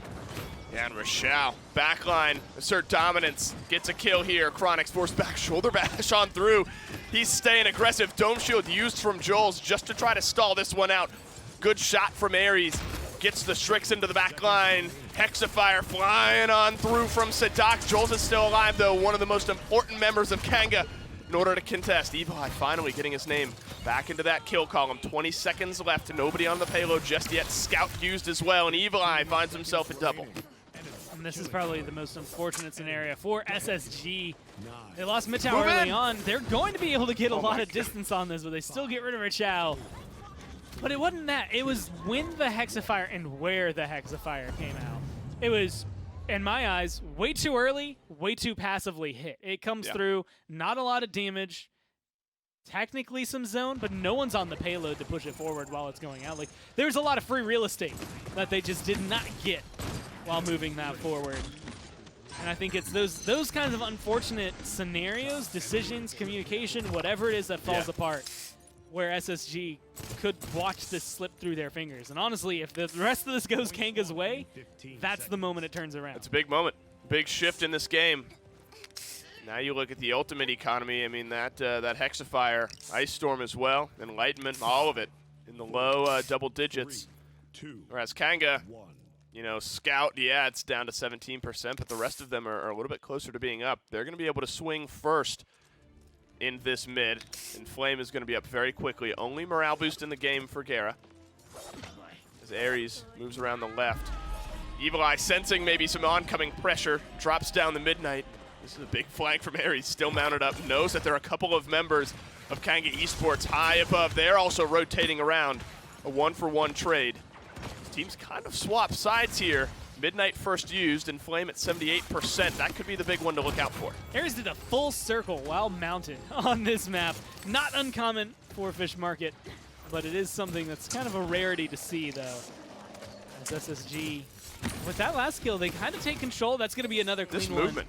And no Joels, which means that they should be able to slowly but surely garner some percentage, get themselves up a little bit more. Not enough to guarantee anything, but enough to feel comfortable.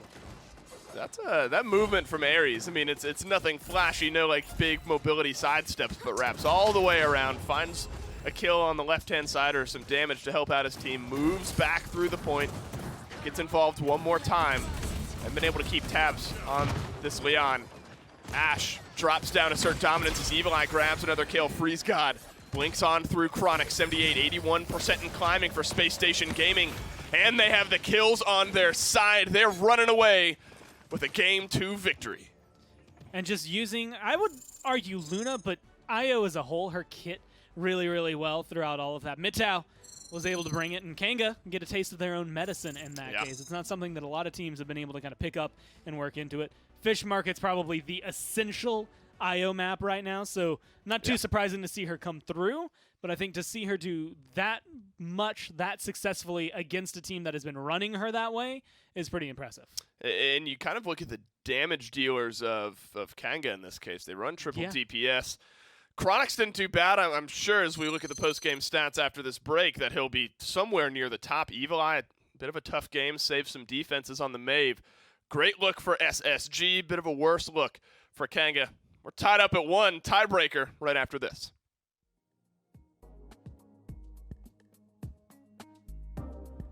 Alienware, the official PC provider of the Paladins Premier League.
Well, SSG sniped back Kanga's map pick, and I think partially in part due to that strategy. It wasn't obvious that they were trying to go for it, but I think given how these past couple of weeks it went for Kanga, given how impactful Strix has been for Kanga, it seemed like SSG were happy to let Kanga walk partially into that strategy. Yeah, and getting the Ashe Ruckus, I feel like they're actually great tanks to play into that Strix. The stealth from Strix plays a huge part in his ability to survive, and having those tanks that have kind of splash and the consistent fire from Ruckus's miniguns too kind of make it a little bit easier to track the Strix and negate his only real evasiveness that he has. Yeah, tough. Like we talked about that anti-flank pressure, the upfront burst damage Strix can bring, and how if you got hit by it, you're screwed as a flank, and as a frontliner, you're in danger, but picking those engagements smartly, Sadak and Rashao were able to get in Chronix's face and make sure he didn't do too much damage. Obviously, still hitting for 91k. You could only stop the bleeding so much here, but it was an SSG victory at the end of the day. Sniping away the IO as well, 8-4 for Mitao. Wow. We saw this cool, and that I don't know if you want to call it cool or whatever. It depends on where you're sitting. I suppose Kanga probably didn't think it was very cool, and Evil Eye tries to get in there, touch the point, keep that overtime rolling. Gets hit by Bagon while Luna's diving to stun him. Some weird trajectory interactions going, and then all of a sudden Bagon just changes direction. Evil Eye gets flying off the off the point. But overall, great performance from Mitao. Plenty of healing, lots of frags too, finishing some kills, making sure that he puts that great healer weapon to use. And I think that kind of shows where the preference in healer meta is lately. Just like having damage and that anything else you can bring to the table is super impactful. IO having this point capture pressure, the CC from Luna, the damage that she outputs, really strong wrecker. IO brings a lot to the table. The teams were really underestimating, but it's really these maps that allow her to play to her fullest strengths. That's definitely been since we kind of got the eyes on her kit. One of the things that I had hoped would bring IO or make IO viable was she's not a cooldown-based healer, so she doesn't need to just dump all of her credits into Chronos like a lot of these other supports do. And I thought that was, a really cool thing that she can buy Wrecker because she scales probably better than almost any other support. She can buy Cauterize. She is one of the more consistent weapons in the support class. A very cool element. That's all what I was about. Just these unique, very cool mechanics. A lot of fun to watch that character. Great to see her used. Great to see more of those interactions as well, whether Mitao playing that or not. Some awesome peel options with the Begone. Warder's Gate. That'll be up next. Still an impactful map for IO. Do we see her picked, I think, one way or another? Possibly after that performance we just saw. It's tough to not see either team picking it here. If Strix goes by the ban phase, considering SSG is second pick, it might. I wouldn't be shocked to see Kanga take it again as well. I mean, correct me if I'm wrong. I only missed a week, but Kanga's the team playing IO right now. Nobody else has really kind of adopted her in that last week. I think this is I want to say this is the second time SSG have played IO. Yeah, so Mitao is already looking a lot better on it from the first time. And it feels, because Kanga, the team playing it, it's a takeaway when SSG, they could end up making it core to their strategy, but they're taking it away from Kanga. Make no mistake about it. And on another map where she's viable, she's in the conversation. Kanga have played and succeeded with her before. I can't imagine they just want to let it go for free. So certainly in the conversation. Maeve banned out, Willow banned, Makoa gone, Atlas gone, Eevee snatched up first. And right back to the Ruckus for SSG. And Ruckus and Strix, and I think this is a gamble from Kanga. Kanga saying, well, SSG, their sniper play has been good whenever Z's on it. Sometimes good, inconsistent when Ares is on it. So they say we take your Eevee, which you are obviously very good at, and then if you take Strix, maybe you end up with a worse composition because of how things are just going to turn out on Warder's Gate. So Kanga take the gamble. They don't end up getting the Strix at the end, and SSG get, I think, one of the better off tanks on this map. We were talking a little bit about aerial assault. And I had a debate with a player about it going into base kit. Okay. And we said, well, that plus like bonus missiles would be insane. Being on the Crystal on this map is basically Rocket Barrage with aerial assault and base kit. For sure. A fun map. You know, one of the newer maps that came out this year for Paladins and has those unique mechanics. Every map that has come out this year has had some type of cool, unique feature about it. It's the jump jets on Warder's Gate. Io is snatched up for Kanga. Part of the success was not only the Io allowing everyone to be aggressive, but that sort of handoff where Chronix is on something. Yeah, Strix, preferably. Leon, I think, works as well, but something to soften up these targets for then Rhino and Evil Eye to dive on. That's when they look their scariest. Now, Ashe is still on the table, and the question then becomes, I guess, Leon for Chronix to soften those targets up from distance? They could also pull out the Lex again. It might be all right into the Barrack and the Ruckus, because you can burst the Law through their personal and just shields. Have everybody's just going in together, pretty much at that point? With the Io, that would be a really aggressive way to play it. It's definitely, I think they would probably prefer Leon, but if they really want to counter the Barrack Ruckus, Lex isn't the worst pick. I mean, it really isn't. I mean, having eyes on Strix, too, with all those retribution marks. Yeah. Not Ashe this time, it would appear. Kanga hovering Khan.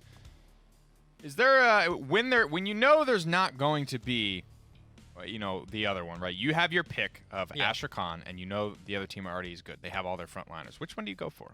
It's map dependent, and it also is playstyle dependent too. Khan is definitely less want to go into your face kind of play. Yeah. You can kind of sit. It's way more sustainy. So with the Inara paired with the Io, those are tanks and healers that can kind of play around Khan. You know, keeping him alive on top of his already great sustain between the shield and the shout.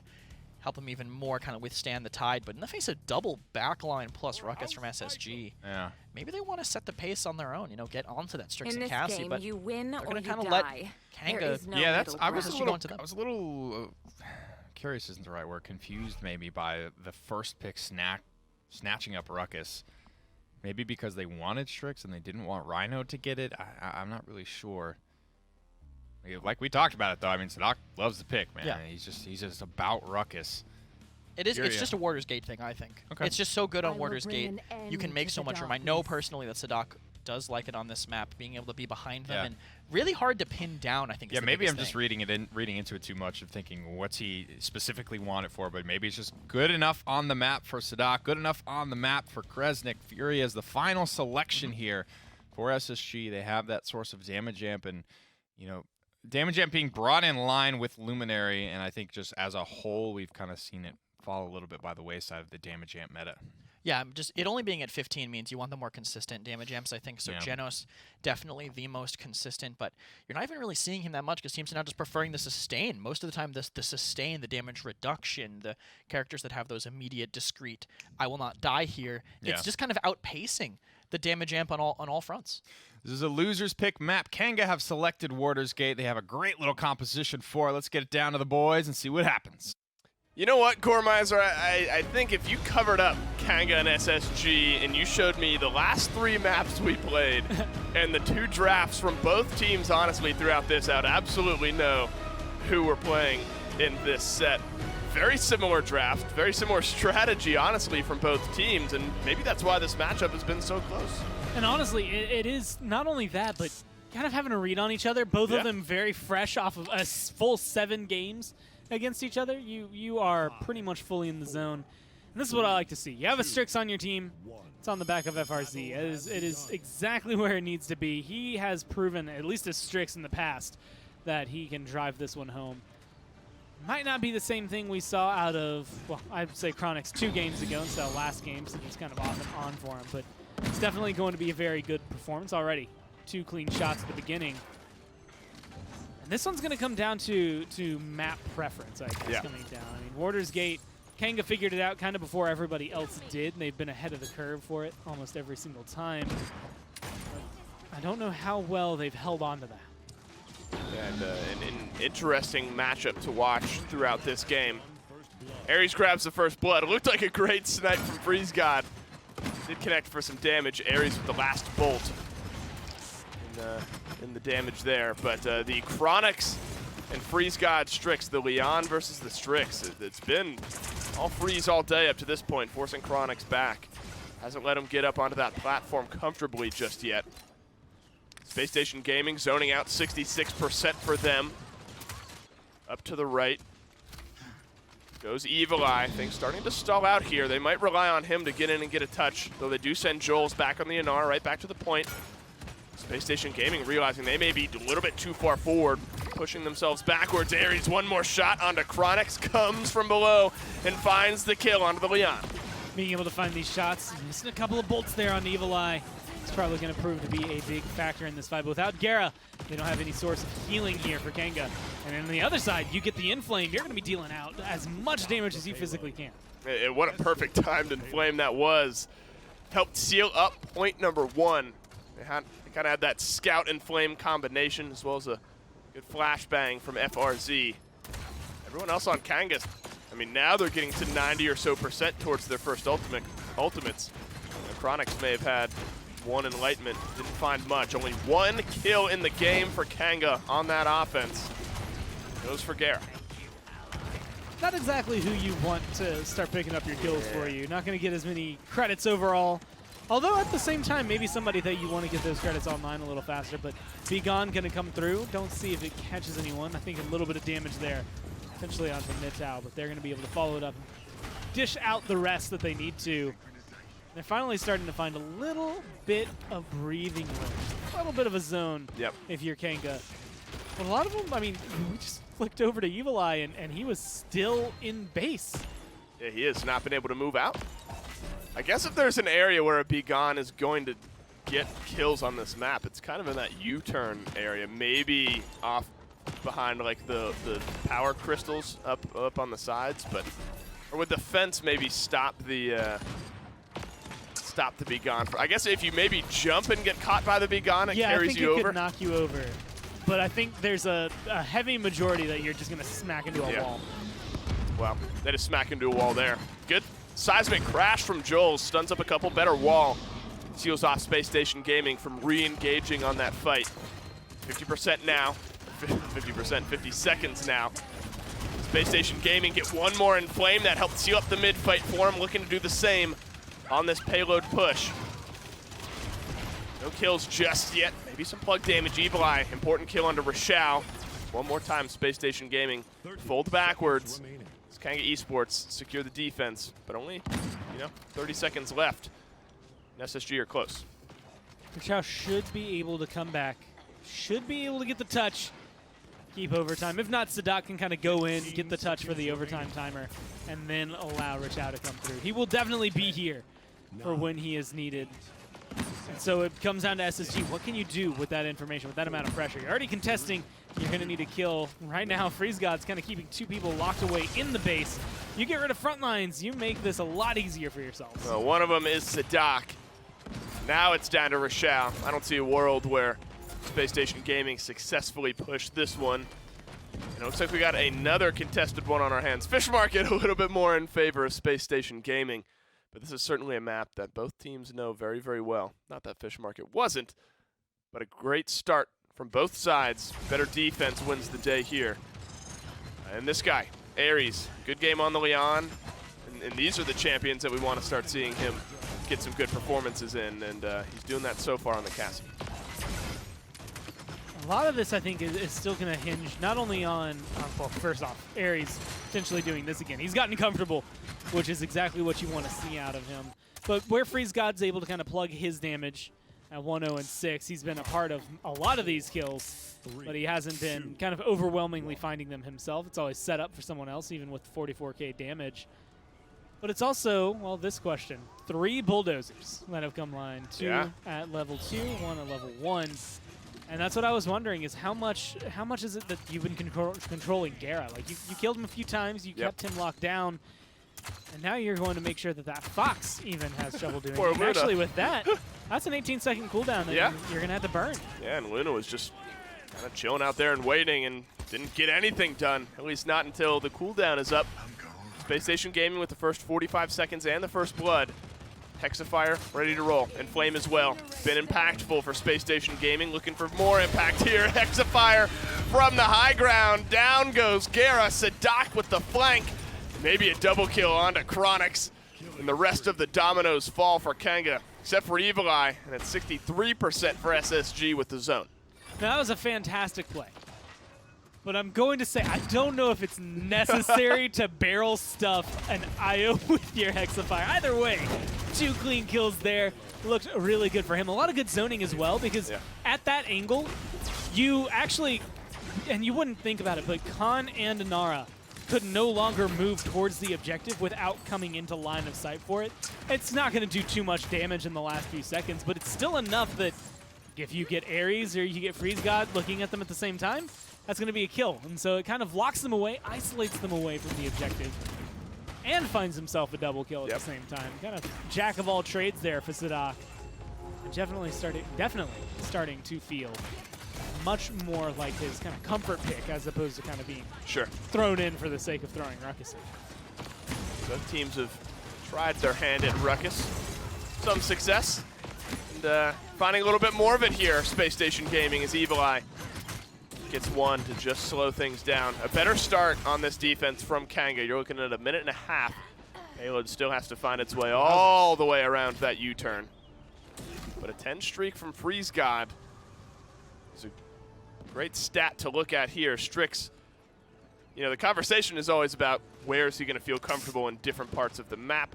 Mid-fight just kind of hangs back, looks for the people floating up on the right-hand side, and he's actually going to get aggressive and just kind of poke these long sight lines into their base. He kind of normally only gets, I want to say, like the scraps, the dregs of the fight, whatever's left. But here he is, I mean, and not alone, but been a big portion either in killing off Chronix or locking him as well as Gara, as well as Evil Eye, all in the base, and making it so they have a difficult time getting out here to defend. Well, this is a great look for Spacestation Gaming. Throw out the Inflame, maybe just to secure it, certainly. Contestion happening. Just be because of Luna. All the kills are red, though. Chronix dives on in, doesn't find anything, and SSG roll on through Kanga. Now 1 point away from a 2-1 lead in this set. Being able to find this so far pretty convincingly. This is going to be a very weird detail, but it looks like one of the lenses. Sadak's glasses are cracked, and as someone who has been wearing glasses, oh jeez, since 5th grade, I'm just going to say it that way because I'm not going to try to do the math on how many years it's been. That's bothersome. Yeah. But doesn't seem to be bothering him. He has a great performance there. Again, this is the Hexafire. When he flings around, again, Inara couldn't step much further forward without risk of getting hit by this. Granted, Ares took care of her shortly thereafter anyway. And so they're just firing off on all cylinders. SSG are finding their footing, and they're feeling much more like the team we remember. Agreed. This is that ceiling you're talking about. SSG on their best days are one of the scariest in the league. And save game 1 in this set. They felt very comfortable. Hexafire one more time. Overpower goes searching for a better target as Sadak finds the kill onto Rhino. And now he's zoning out Evil Eye one more time. 45% for Spacestation Gaming onto the point. Be Gone does get used. Doesn't look like it finds any sort of support for Kanga Esports. Gara does end up grabbing a kill onto the healer for Spacestation Gaming. But now with the zone and 72% on the point, 1 point away from taking this game. I mean, already having a pretty solid grasp on the objective. Should be a touch through right here, and that's Evil Eye going to get it. But that's Evil Eye going to get erased immediately just for trying. And with the bulldozer, I just heard the sound cue already. Yep. Luna was there. Luna was taken down. And Luna's gone. No more contestation from Kanga Esports. They are able to get Joel's onto the point. Seismic Crash drops down, gets some stuns, but doesn't find any kills for his team. Gara, yet again, doing the killing for Kanga. They need somebody else to start to make some headway in these fights, but it's not going to happen. 1, 2, 3, they all go down, and Space Station Gaming, they grab one more win. Overtime has to tick through, and they just get to Kalinka dance their way through to that 2-1. And, I mean, not upset, but not as jubilant as I thought we would see. Like, it goes to them, they're just kind of smiling and chatting, like just another walk through the park for them. Like, it's something they're used to at this rate. And that is exactly how it should feel for SSG. A lot of things they did right. And actually, the things I was saying were going to work against them in Game 2 ended up being the truth for Game 3. I was thinking, man, you're running IO against the team that's been running IO. That's not a good idea. And then they dealt with IO this game, no issue. And that Freeze God kind of Ares dynamic was great to watch, setting up so many kills for one another throughout this game. This is a scary SSG. Let's see if they can keep this momentum rolling forward in Game 4 right after this break. The Paladins Premier League is brought to you by Evil Mojo, developers of Paladins.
Welcome back, everybody. SSG continue their reign. 2 in a row in terms of maps for them. Doing a good job, I think, through the draft here. Kresnik, really solid. And the Ruckus ended up working out kind of just for the reasons that you highlighted, right? Just that good on the map. He wasn't target firing out any particular player on Kanga, but just that damn good.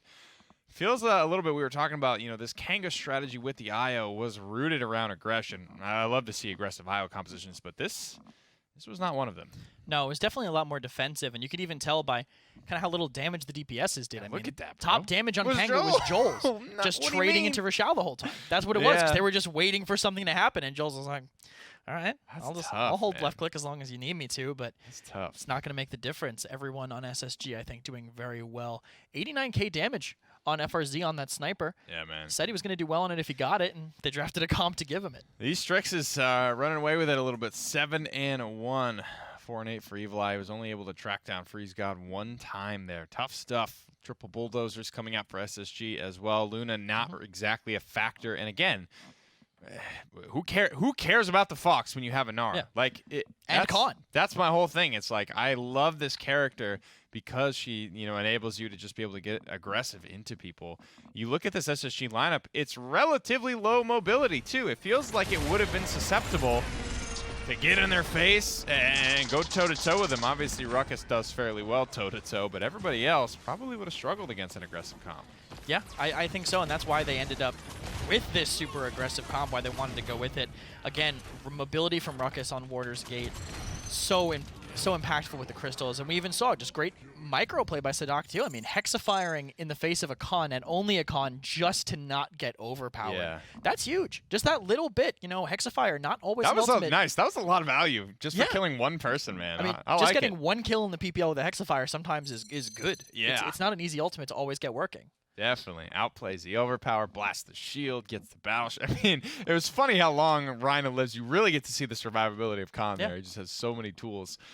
But again, man, this Strix, super impactful for apparently whichever team gets it.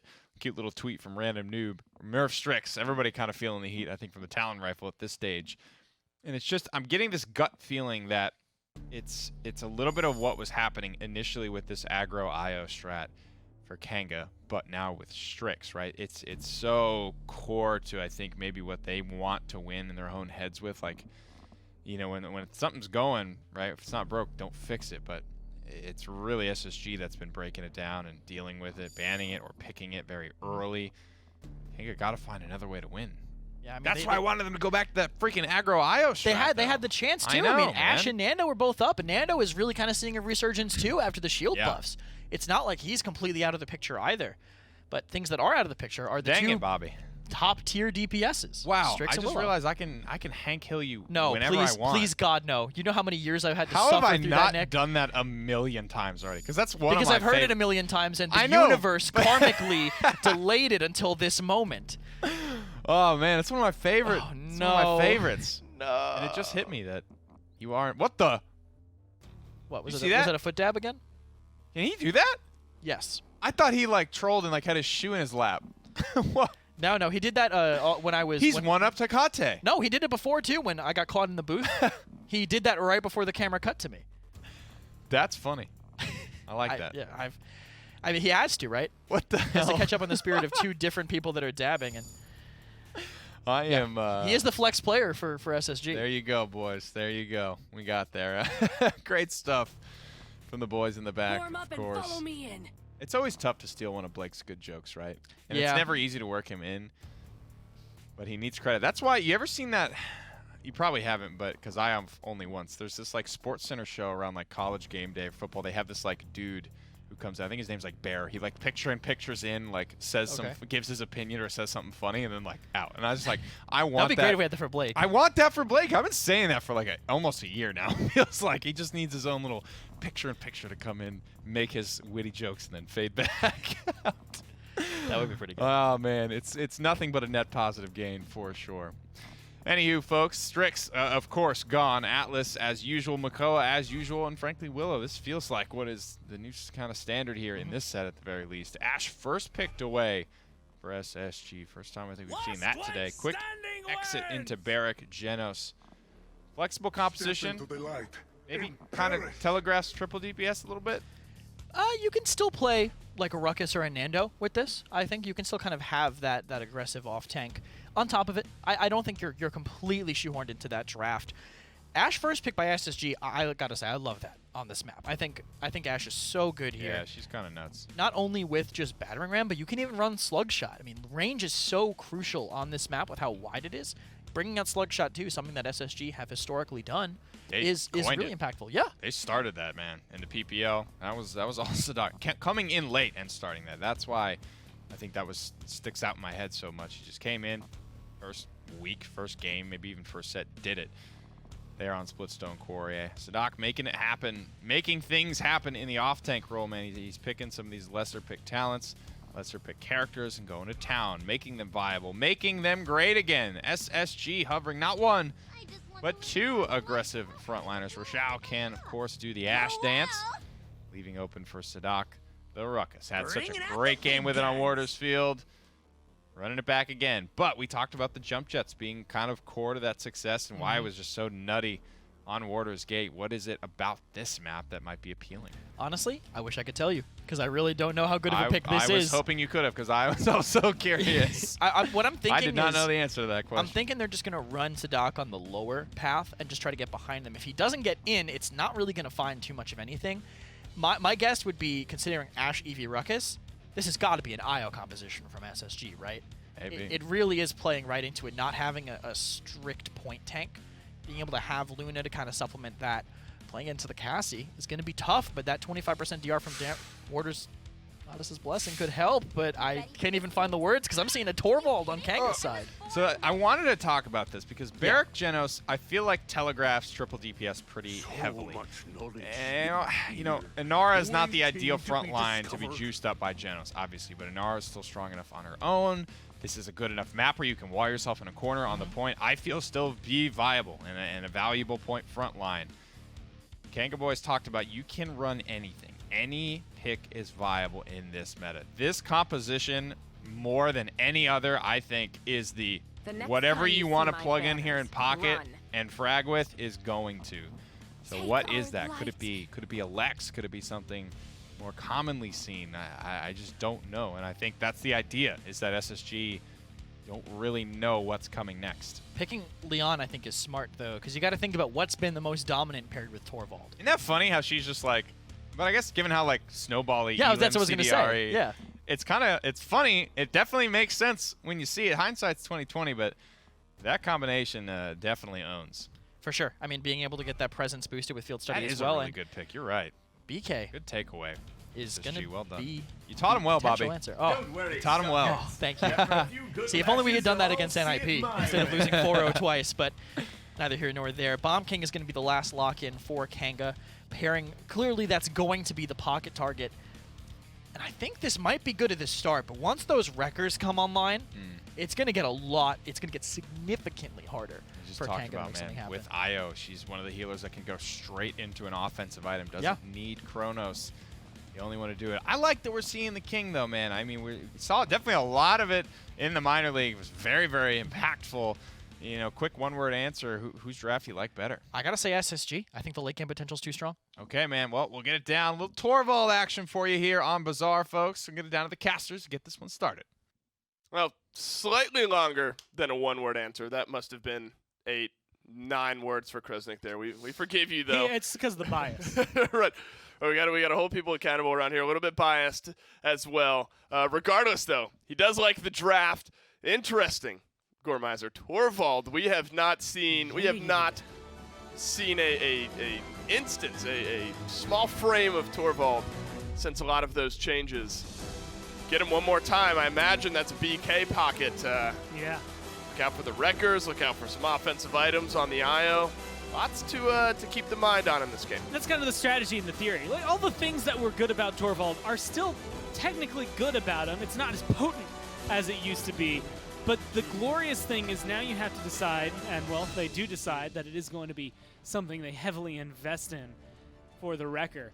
Because 15%, it's a little bit of a luminary, but it applies to all abilities and your in-hands instead of just your in-hands like it would with a luminary boost. But he's going to be open now. You can kind of work around it. If Evil Eye goes big this game and they win it fast, then it's going to be in their control. But Sadak guarded Gareth with literally no effort. I was trying to figure out what just happened. I think Garo was playing beneath that archway, and Sadak just dove him and then was able to make it out. Everyone else from Kanga was too locked up somewhere else. That trend continues. Space Station Gaming at 78%. Garo just wants to play the game. Freeze God says no once. Sadak says no the other time. And that's as dominant of a start as you can get. And look no further than, and it's not necessarily any bad play from Garo, but they just dove him twice. That is about as unfortunate as it could get for a team that the draft is essentially built around. Let's roll them as fast as we can. That didn't really work out. Oh my God, he died again. I mean, yeah, he's locked down. This is actually one of those moments. We have a tracker that keeps track of like average time spent dead, like per game kind of deal. Right. And Garrus is going to go up pretty significantly here if this keeps at this rate. I mean, this is a very fast push as well. Already 60%. And there hasn't been much to really break down other than Freeze God's doing really well. Sadak gets aggressive in the perfect time. And the rest of the team is kind of falling into line with it.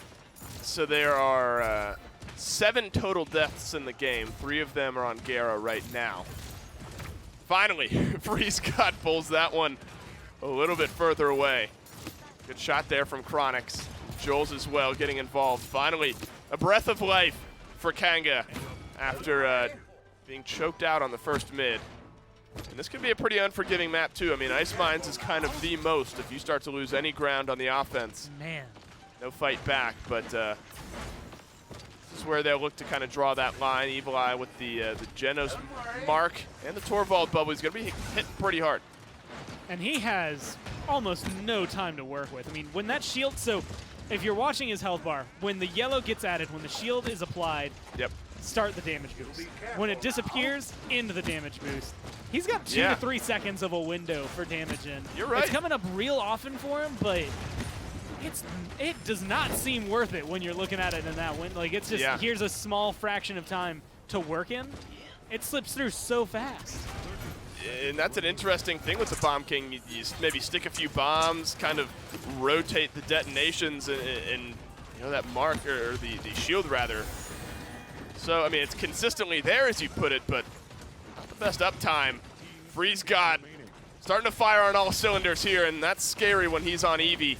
A double kill, looking for 3. He's gonna back off, some shielding for Chronix keeps him alive. Gera finally gets his name in the correct column, which is the kill column, but FreezeGod's still alive. Payload moves on in, and the Cassie is not much help in the defense game, and what a start from SSG. And Chronix was just at bay enough that he was not able to get that overtime. I don't think it matters in the grand scheme of things. Maybe it's a little more time to burn off of the respawn timers and open things up. And now you get to look at what I would argue is actually the most beautiful part of Bazaar. Comes through. The spawn moves in this I love map it. look fantastic. The area out back of this, the big fountains and all that, it's great.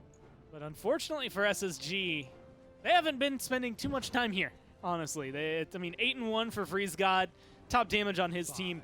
And there's a 14k damage gap between him and Evil Eye. But that damage that's coming through, I mean, it's just not getting converted. It's cool poke for Evil Eye, but it really needs to go big. Maybe this time around, now that they'll have maybe the double damage amp, the Luminary with the bubble, as Gera has not been slaughtered immediately this time around, it should start to open things up. Oh, he has, as of right now, as the start of this round goes, double snipe from Gera. Maybe not anymore. I was going to say FreezeGod had more kills than all of Kanga combined. Gera adds 3, and that is the polar opposite of what we saw at the beginning of the last round. Pulls him right back towards even. I mean, just being able to pick it up from a round where you get only killed to a round where he's only getting kills. It's going to be very good for him. 4-4 and 6 right now where the pressure is on. And him being up is also going to enable this a lot more. Evil Eye as Bomb King. You were talking about or I was talking about the bubble. We were talking about the bubble. Yep. Now, add that up. I'm pretty sure they will stack to a 30% total kind of eclipse here. So if you see the shield and then you see a Genos icon in the bottom left, he's getting both. And that is where he becomes an incredibly, incredibly dangerous player that you're going to have to learn to deal with. It's 2 supports, essentially, here for Kanga. But if those line up, Evil Eye makes up for that lack of damage. Yep. And it's a good return shot from Chronix. Sadak dove in, looked for the kill. Gera extended his life just a little bit, but too much dive from Spacestation Gaming. Got the kill. That's a good example. I mean, Rhino got the kill there onto Rochelle, but the health bar kind of evaporated under the duress of Evil Eye's Bomb King. Stays alive there as well. Grumpy Bomb for some peel. And 20 seconds left, and they've already kind of broken through the hard part to push on this map. Yeah, I think this last corner is going to be the key. If they can get it far enough down the hill and then maybe wipe, then they should still be able to come back. Of course, that's assuming they have to wipe at all. They can just break through this corner, and well, they're getting a lot of good damage to do so. It's become a much easier push here for Kanga. Yep. And what was, I believe 14K has escalated to 24K overall. 25 if you want to round around there for the Bomb King. So a lot of change in Kanga's approach, and it's been paying off, but it's still not giving them as much objective control. This is a big flip. SSG were able to push from a very similar standpoint in the last round. Now Kanga have to try to fight their way back, and this is kind of a huge point as far as not only this game but the set goes. I mean, the Spacestation Gaming go up 3-1 here. 1 point closer to a 3-1 set lead. Things start to, if they're not already, even more out of control. 10 seconds left. Nobody in range to get a touch as of right now for Kanga. Nobody mounted up. Nobody with huge gap closing except for maybe some rocket boots. Evil Eye gets the kill. They do get back in time to find the overtime, and it's Evil Eye. Has Joel's at his back. A double kill from the Bomb King keeps things interesting. And this should be a kill on the mid tower. He's slinking away. Io, Luna gonna body block one of those shots, but finally they do get rid of him. But he bought a lot of time not only chasing that down, but letting his team respawn. Not a lot of focus from Kanga on the actual objective right now. It's the unofficial trade places talent, but just because of the positioning of Luna. Overtime begins. Kanga, a great fight back to this payload, looking to tie up this game. 5 ultimates aside. And nothing happens. Kanga back off just a little bit too far. as we're building up to maybe a crescendo towards the end of that round, they step too far back and go down 3-1. I feel like that's one of those moments where, you know, in the ideal world, your overtime timer hasn't burned down that far. You take one step out, you take one step in, and it doesn't necessarily knock you through, but right. That definitely did not hit that mark. I mean, they take one step out, it's done before you can finish thinking about it. It definitely breaks the pace of the game for them. And it gives a pretty big advantage over to SSG now. I mean, they didn't even have to do anything for that last one. They didn't have to risk any ults. Neither did Kanga, but, I mean, admittedly, when you're looking for a tie, you don't expect SSG to be pulling things out. So all of a sudden, you're pretty much just intrinsically down by a worse position. Well, the scales are really starting to move in SSG's favor here. Sadak, first blood, dome shield down from Kanga as well. Ultimate starting to fly for both sides. Hexafire for Sadak finds the kill.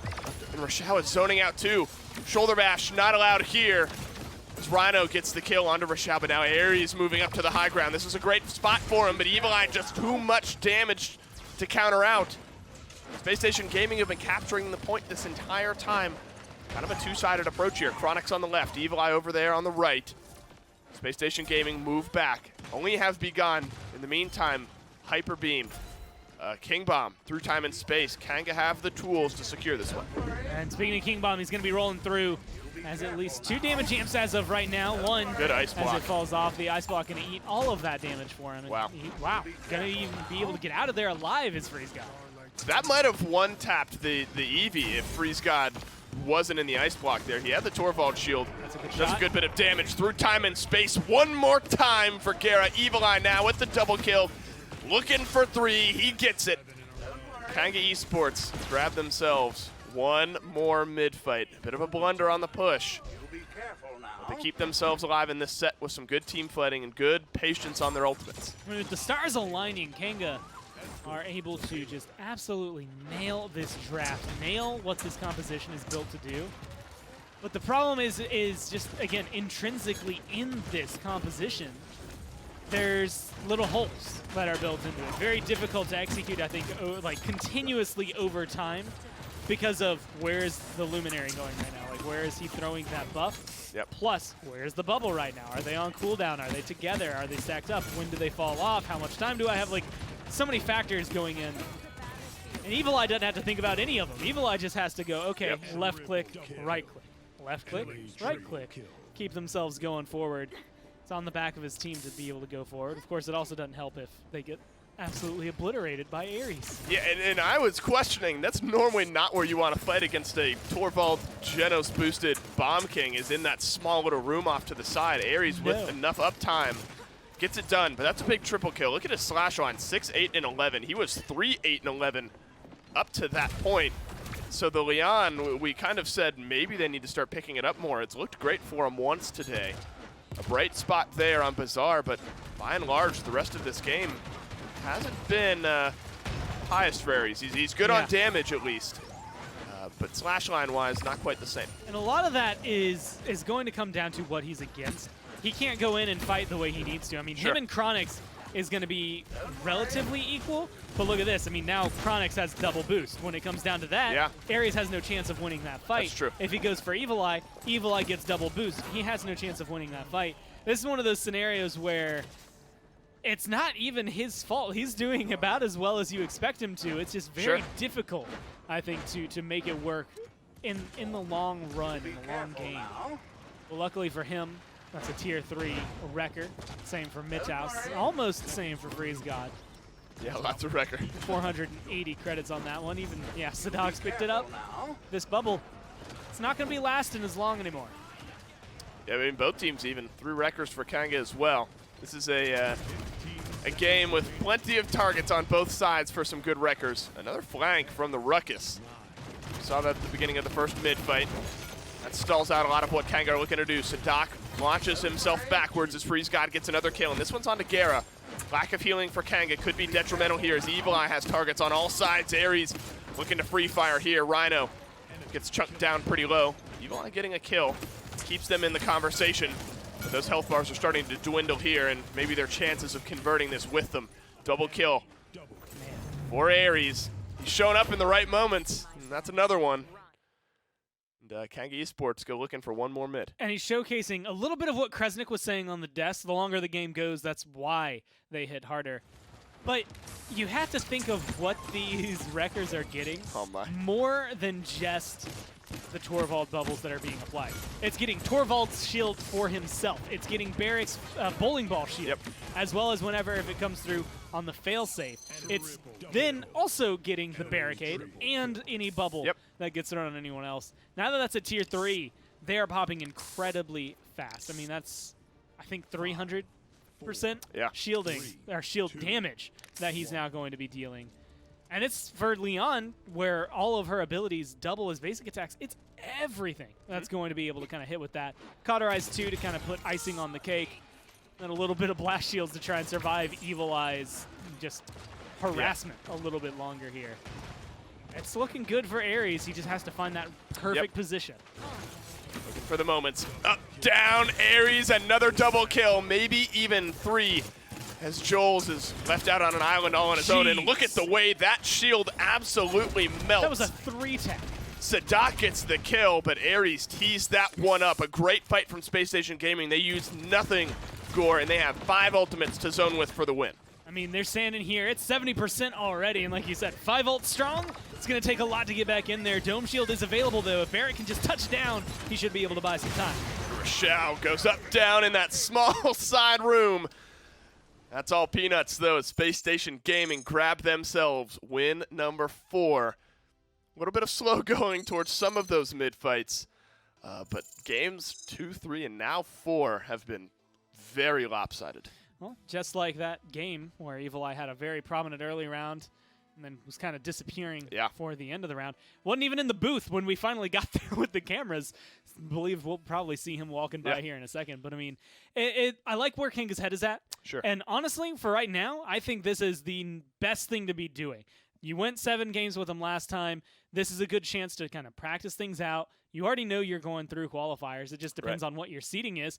Figure out some of these compositions that could potentially help you against PML teams, PCL teams, other PPL teams when you're there, instead of, well, we're just going to play the same old tried and true and see what ends up sticking. Yeah, it's been kind of a laboratory pick and ban day, and lots of different compositions coming out. But SSG, they're making all of them work, except for game 1.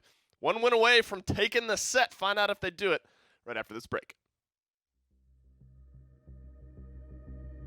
Skillshot, the official production partner of the Paladins Premier League.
So you had me bite through the bullet. I won't play a second fiddle with you. You look away just when they pull it. Welcome back to the Paladins Premier League, ladies and gentlemen. SSG, do it again. 3 straight now against Kanga. And Bobby, if you'll remember back to game 1, that was damn close. We were talking about no real hot plays, nobody blowing each other out of the water. This easily could have been, I think, an SSG 4-0. Is it just figuring out this draft and the styles that Kanga have been trying to win with as of late and dismantling them, or what? I just don't think that was the best draft coming in from Kanga, to be honest. I think they had all the answers, and FRZ, I felt like, was playing really well around that Torvald. It's very risky for an Eevee to go in onto that Torvald with a Nullify. That's basically the you have no way out. And playing that range, I think, was huge, having that squishy Eevee against all that damage boost. It's tough to pull off. Freeze did great from mid-range there. You can see 69,000 damage, nearly keeping pace with his Leon, which is, at face value, you might not know what that means, but this is a character that has so much free poke and prod and ability to fight from range that the fact that Freeze God kept it close speaks volumes, right? Evil Eye did his best on the King carry, 113,000 damage, but ultimately you look at objective times and just not able to quite fight it out there. Space Station Gaming brawling so effectively, 12-7 for Freeze on the Eevee. A nice effort for sure. I mean, you even look at 16-6, 11-8. There's a lot of high damage. There's a lot of good, KD ratios for Kanga Esports. But the game of Paladins, unfortunately for them, is far more than just that. Yeah, Torvald comps just kind of fall apart to aggression. And the pressure that came from SSG with that IO composition. You were talking about how good IO is with that aggressive play. And being able to go in with the Ruckus, with the Eevee, getting Goddess Blessing pocketed, it was so impactful. Bobby, does putting the Fox count as your objective time as IO? I want to say no. Because I was going to say, I went to go make my point about objective time, and there was nobody with any objective time on SSG. And I was like, well, actually, I guess that makes sense if IO's not counting. Freeze God playing from mid-range. What? Begone is so funny, dude. I love that ult. It just comes in and just... It's like the hook at the Apollo that pulls them off stage. I know, exactly. That's a perfect way to put it. Super fun to watch, but Freeze playing so effectively for mid-range. Yeah. To me, that's a huge part of the skill ceiling for Eevee. When you can be your own setup from a safe distance and then blink in to finish targets, and you don't need a teammate to do that for you. Again, that was critical in this matchup because of that Torvald silence. If Freeze blinked in when nobody was really in danger of dying, then he could have been turned on. So effective. But he's world-class, man. He's right in there. Everybody was requesting that King of the Ring, Fasheko, Freeze God, Eevee. That's the one. I would love to do that on stage at HRX. That would be dope. Maybe we can cook that up. Leaks? Maybe we can cook that up, man. That would be that'd be a fun one for sure. Kanga, Evil Eye having something to say here in between games. 3-1 lead again for Space Station. This is 3 straight now for Space Station. That game 1 was close. This is looking all Space Station at this point. I mean, I never want to count Kanga out. If they're going to lose, it's going to be map 6 or 7. I mean, right? It's Kanga. Yeah. I feel like it always happens no matter what. But they're going to bring it back, go 7, and then lose in game 7. Yeah, I mean, that's just the rule, right? That's the way.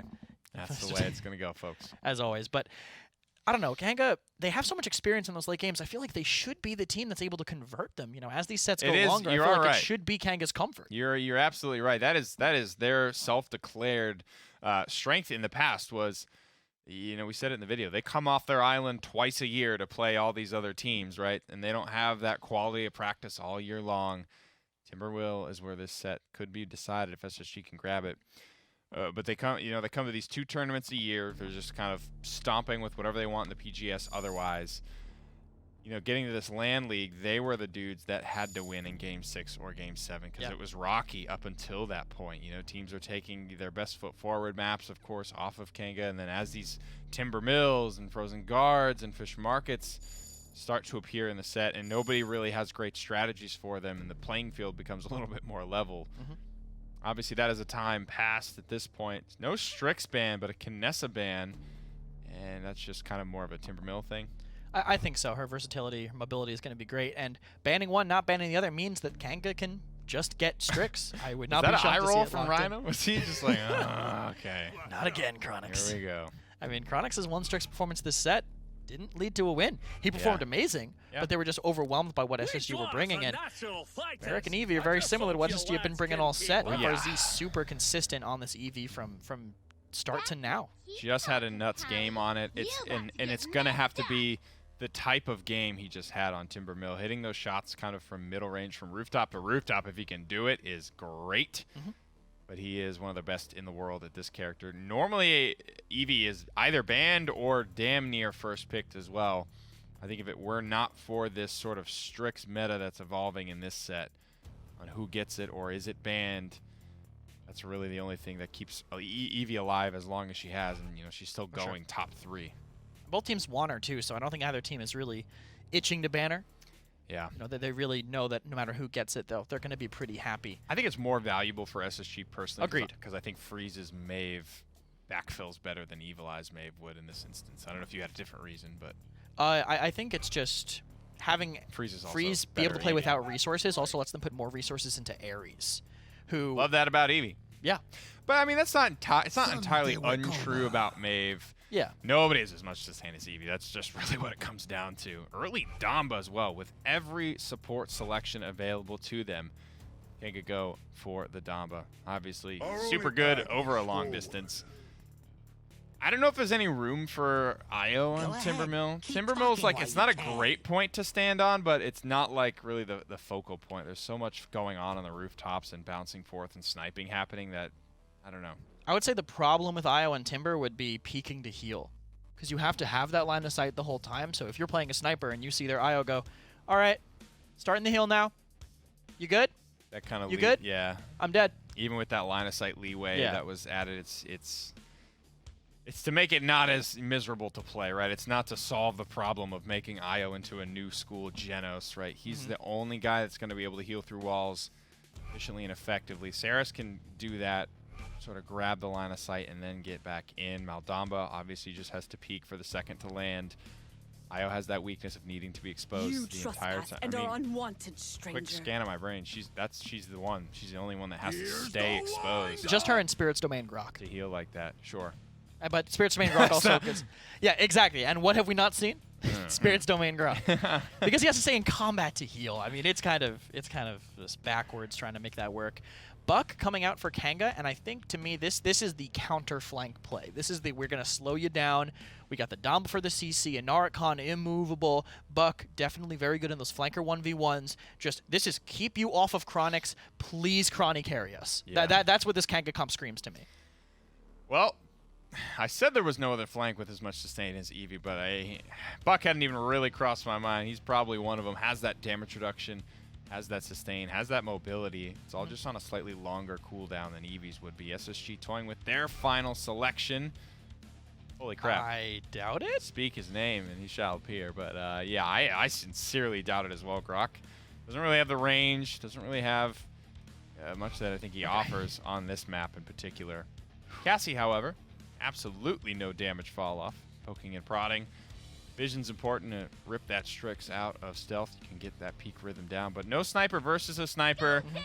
SSG have the best flanker versus I think, like you put, have to agree, flanker only intended to slow down this Eevee. Yeah. I think each team, they have their advantages, right? They both have win conditions here for sure. For sure. I think SSG it's more in their hands. Because if they do manage to get past and get onto Chronix, then there's really not much like that their Kanga game to lose. Yeah. I think Kanga, SSG can definitely execute in the face of it. They have a very aggressive composition that Cassie can burst through those tanks, and that's really what's going to be trying to slow down SSG most of the time. Yeah, that's hugely true, man. Big game is just so nasty, so deadly. Cassie can scale, get through that con shield, get through both of their effective health pools. A lot to work with here, guys. SSG have won 3 straight after a narrow loss in game number 1. We'll get it down to the casters and see if they can close it out. Thank you very much, Nick and Kresnik. Game 5 awaits. And it's a good point. Brightmarsh, 1 point of difference there, and this one's already over. SSG run away with it 4-0. So important moments for Kanga in game number 1. Looking for more. 3 straight games is what they need now in order to find the win. And they're gambling game 5 on this Buck working out. Yeah, but I mean, they've run it pretty recently. Evil Eye's made it look good then, so I'm not too surprised, I guess, to see it, but I will be surprised if it performs so exceedingly well that it is like the linchpin of their win, right? There's a little bit, I think, that could maybe kind of shake him up. But he is designed to slow down the Eevee. He's also going to be good at harassing, I think, the Ruckus and the Cassie a little bit on the side. Kind of depends on where Evil Eye wants to put his focus. And if you put him in tandem with Chronix hitting some nice snipes, it could be some quick kills and quick kill potential from Kanga. And that right there, the self-sustain from Evi is going to be so important. He walks around this corner, finds 4 members of SSG waiting for him, gets down to a low percentage of health, right back into the fight a few seconds later. And what a collapse from Kanga. Spacestation rolled through that high ground on the right. Kanga pincered them out. They're now fighting from the point, so a good start from the blue team to at least give themselves a chance at point number 1. Pretty much locking down everyone, well, anyone and everyone on SSG that would have tried to get past them. Right there, a lot of good dismounts from Kanga. I mean, 90%, you might, if you're Sadaka or Chow, be able to touch down. Freeze God's going to be able to get at least overtime here. But it's not looking good for him. Yeah, I'm not sure. They have very low health bars, everyone across the board. Midtow has not been able to get comfortable. That's a good Void Grip, but Evil Eye drops right on down through it, and he's zoning out 2 of the most important members of SSG. The fight rages on. Evil Eye finally confirms the kill. Freeze God on the Eevee is in the back line. Kanga Esports, though, zoning out. An Ice Storm might buy some good damage. It catches on to 3, so it forces them back. And what a huge Ice Storm that was. But the dominoes start to fall. Sadak right back in, overpower to send him flying overtime. Not long enough. That came down to the perfect timed ultimates. Good fight back, though, from SSG. They kept it interesting towards the end. So the thing that blew my mind, something I forgot about Buck through that. Hot 2,600 health on that boy, by the way. That is very difficult to burn through. As a testament, 23 here, 26 right there. You can see as he picks it up, and that's kind of the biggest thing. He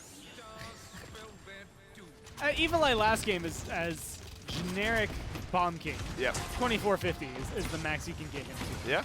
Most regular champions, any DPS champion, 2,400's about the benchmark. Sure. Tyra gets up there to 2,600, and she's pretty much the only one that does that, except for this Buck that is going to be up there as well. And that opens up so much. He's got a lot of room to wiggle in with his health bar, and a lot of healing on top of that. Self-sustain plus the sustain coming from his own support, which is going to be able to give him just even more, I guess, irresponsibility. He can dive in wherever he wants. Someone's going to be saving him. And it's remarkable how much that it takes to burn through that, right? I mean, you look at an Eevee 1v1, that's 5 shots that she's going to have to connect. 4 shots realistically, but 5 shots that I think she's going to have to burn through. One of them probably not connecting, or 2 of them that you have to add on because of him being able to heal himself. You have to burn through so much. He doesn't leave you a lot of room for error, if any at all. And we saw that. The zone he put onto Midtow and Freeze God at the beginning of that mid. The healer in the flank effectively out of the fight for the last roundabout. As Space Station Gaming did end up falling in that mid. Kanga forced back at the start of their push, but some good trades in that mid. A lot of it thanks to Evil Eye on that Buck. Got them back into the conversation of maybe point number 2 as the payload continues on. Rochelle zoning out Joel up here on the high ground. Sadak on the left-hand side of the map is going to look to find some damage as well. Another kill, though, onto Midtown, and things start to look dire here for SSG. I mean, just watching Evil Eye be essentially a raid boss in his own form, where he's just bullet sponging everything that comes at him and then walking at you with 9/10 of his health bar instead of what you should be at, which is about 20% health. He's been able to go forward. Still a lot of damage, and yeah, they're still walking it in. Some good shots here. Might just end this round with a 2-0. He dashes right on out of it. Joel's first blood on this re-engage for Kanga. Overtime is on. Joel's and Gara, though, they have the 2 kills. 3 for Chronix. Everyone getting involved. And the push does come to fruition. Kanga, an important 2 points there. 2 more now to keep themselves in this set. This Buck has opened the doors for Kanga to knock the lid off of this one. They don't know how to deal with it, and they don't really have the damage for it. If Cauterize comes online, it'll become a lot easier. But 2,600 base was the number I kept throwing out. Cassie, here, you can see 2,400. With the healing, that becomes a much higher effective amount of health. You're looking at 3,500, let's say. Let's ballpark it in there. For where your average, like, that's the amount of damage you're going to have to deal to kill him to twice. kill him off, And so there's a lot of these moments where that's solid. And in the early rounds, especially early game, very much like last time, if you can control that and harness it, it should go your way. But as Cauterize comes online a little bit more, Evil Eye will be more susceptible. Still 2,600 death with their health, Ooh, nice. which is going to be big. But they can at least deal with it. It's always nice that we got the silhouettes, but that's a blind shot for Midtown. Gets the first blood on the second mid. On the Chronix nonetheless. A lot of range now. Discrepancy for Kanga as Evil Eye drops down, gets the kill onto Sadak. Ares diminishing some of the front line of Kanga as well. Freeze God on the zone. 54% fast cap for Space Station Gaming as they begin their zone. And I will say, that was, I understand what Sadak was doing. I don't think it was worth canceling the Hexafire there for the movement. I think he wanted to get out, reposition, but he had Evil Eye locked down. Even though you weren't finding damage with it, you at least forced him to not be in the fight. By canceling early and dashing, it just kind of invited Evil Eye down to come deal with you. And it's all bid on Evil Eye, and if you open the door, he's going to walk right on through. Dome Shield for Vishal. He walks out of it and gets picked off by Chronix. Another good shot onto the Freeze God who's flying through. Overtime expiring, doesn't matter. Kangar on the point. It's Evil Eye pouring damage into the back end of Sadak. Lifts him up. Good Void Grip from Midtown to save the life of Ruckus here. Could be a big difference maker as 90% is reached from Kanga. 96 overtime touch is there. Evil Eye another kill though onto Ares. It's a 4v5 nonetheless. Into the ice block he goes. Right on back out. Overtime one more time as the front lines are back from SSG. Being able to keep it, they get rid of Gera, and that is going to open the door for them. Now, Rhino, Joel's both going to be feeling this a lot better. In a better position this time around. Should burn through Joel's. The wall comes up. They do touch to get the overtime, and that's going to give Sadak the ability to get back in. But Evil Eye is still there until he finally gets cleaned up by Ares. These shots, so important. Rhino finishes the kill. It was all down to Ares. The trades for Kanga, they ran that one close, but got Ares at the end of it. One more point now from adding their second win in this set. That's one of those rough moments where, I mean, that was a record 2, I believe, there for Ares. And it's impossible to have done this, but if he had record 3, he could have potentially gotten the kill on Dakan. Sure. Well, I don't think he would have swung the fight in their favor, but at least would have made it harder for Kanga overall. Right. A lot of control has been coming through from him. Right. Mitao going to clip Rhino there as well. And those are the moments that buy back not only precious seconds here for Timbermill to keep them in the fight, but the ones, I mean, the shot at the beginning of the round, they're the ones that are giving SSG kind of those breaths of life. Yeah. They are kind of resuscitating themselves, running CPR on themselves to get back into this map. It's not over till it's over, and if they can stall this out for another minute and a half, they still have a chance to, and a shot at the point. Well, it's those moments you can't always count on, but when they arrive, you'll take them every single time. The Genesis, honestly, both of them, whether it's Gera or Mitau, across this set have been hitting there through times and spaces today. Gera didn't end up helping them win on Bazaar, but kept them in that fight, and much the same for Mitau here. Might not help win the round, but gives them some space. Ooh, there it is. Kanga now looking to retake. Ares up on the high ground, gets the shot. Couple misses, but the last one's the most important on Gera. Sadak now takes up the contest mantle, and these kind of middling trades are going to be for Space Station as long as you're actually making the trades. That's kind of the big deal. What trades are you successfully finding? They got rid of Gera, which I think, again, counts as a big win. But then you lose all of your tanks. That's going to be a good overpower that should be able to get rid of Mitau. We'll be back in about 12 seconds. So that's 12 seconds of no healing, no luminary boost for SSG. Yeah, this payload's going to start moving very close. Rhino has to stay alive. Ares says no to that one.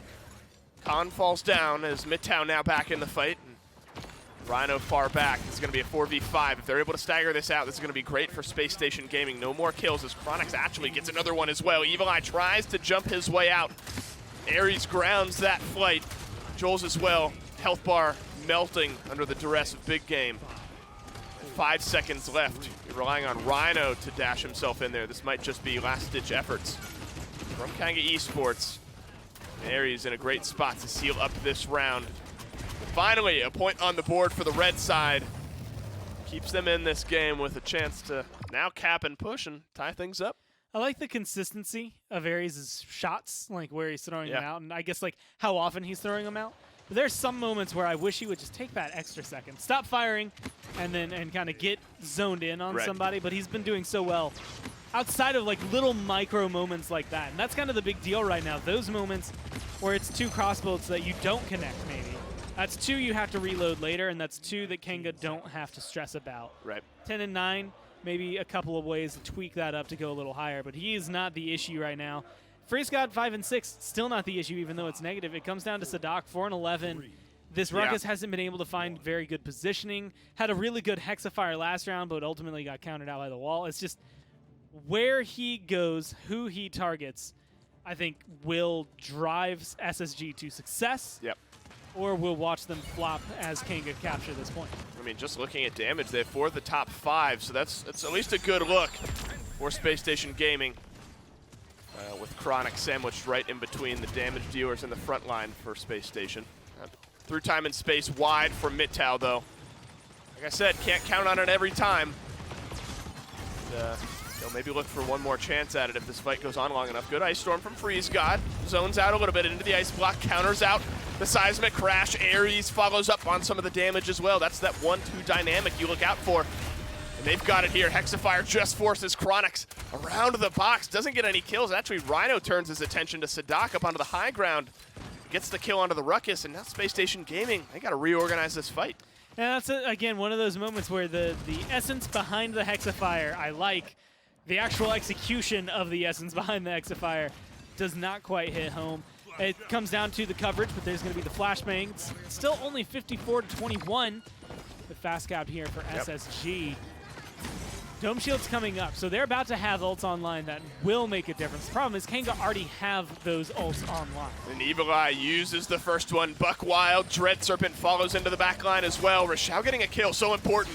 Ares with the mid-air shot onto Evil Eye may keep Spacestation Gaming in this game. Freeze God within an inch of his life, returns some damage.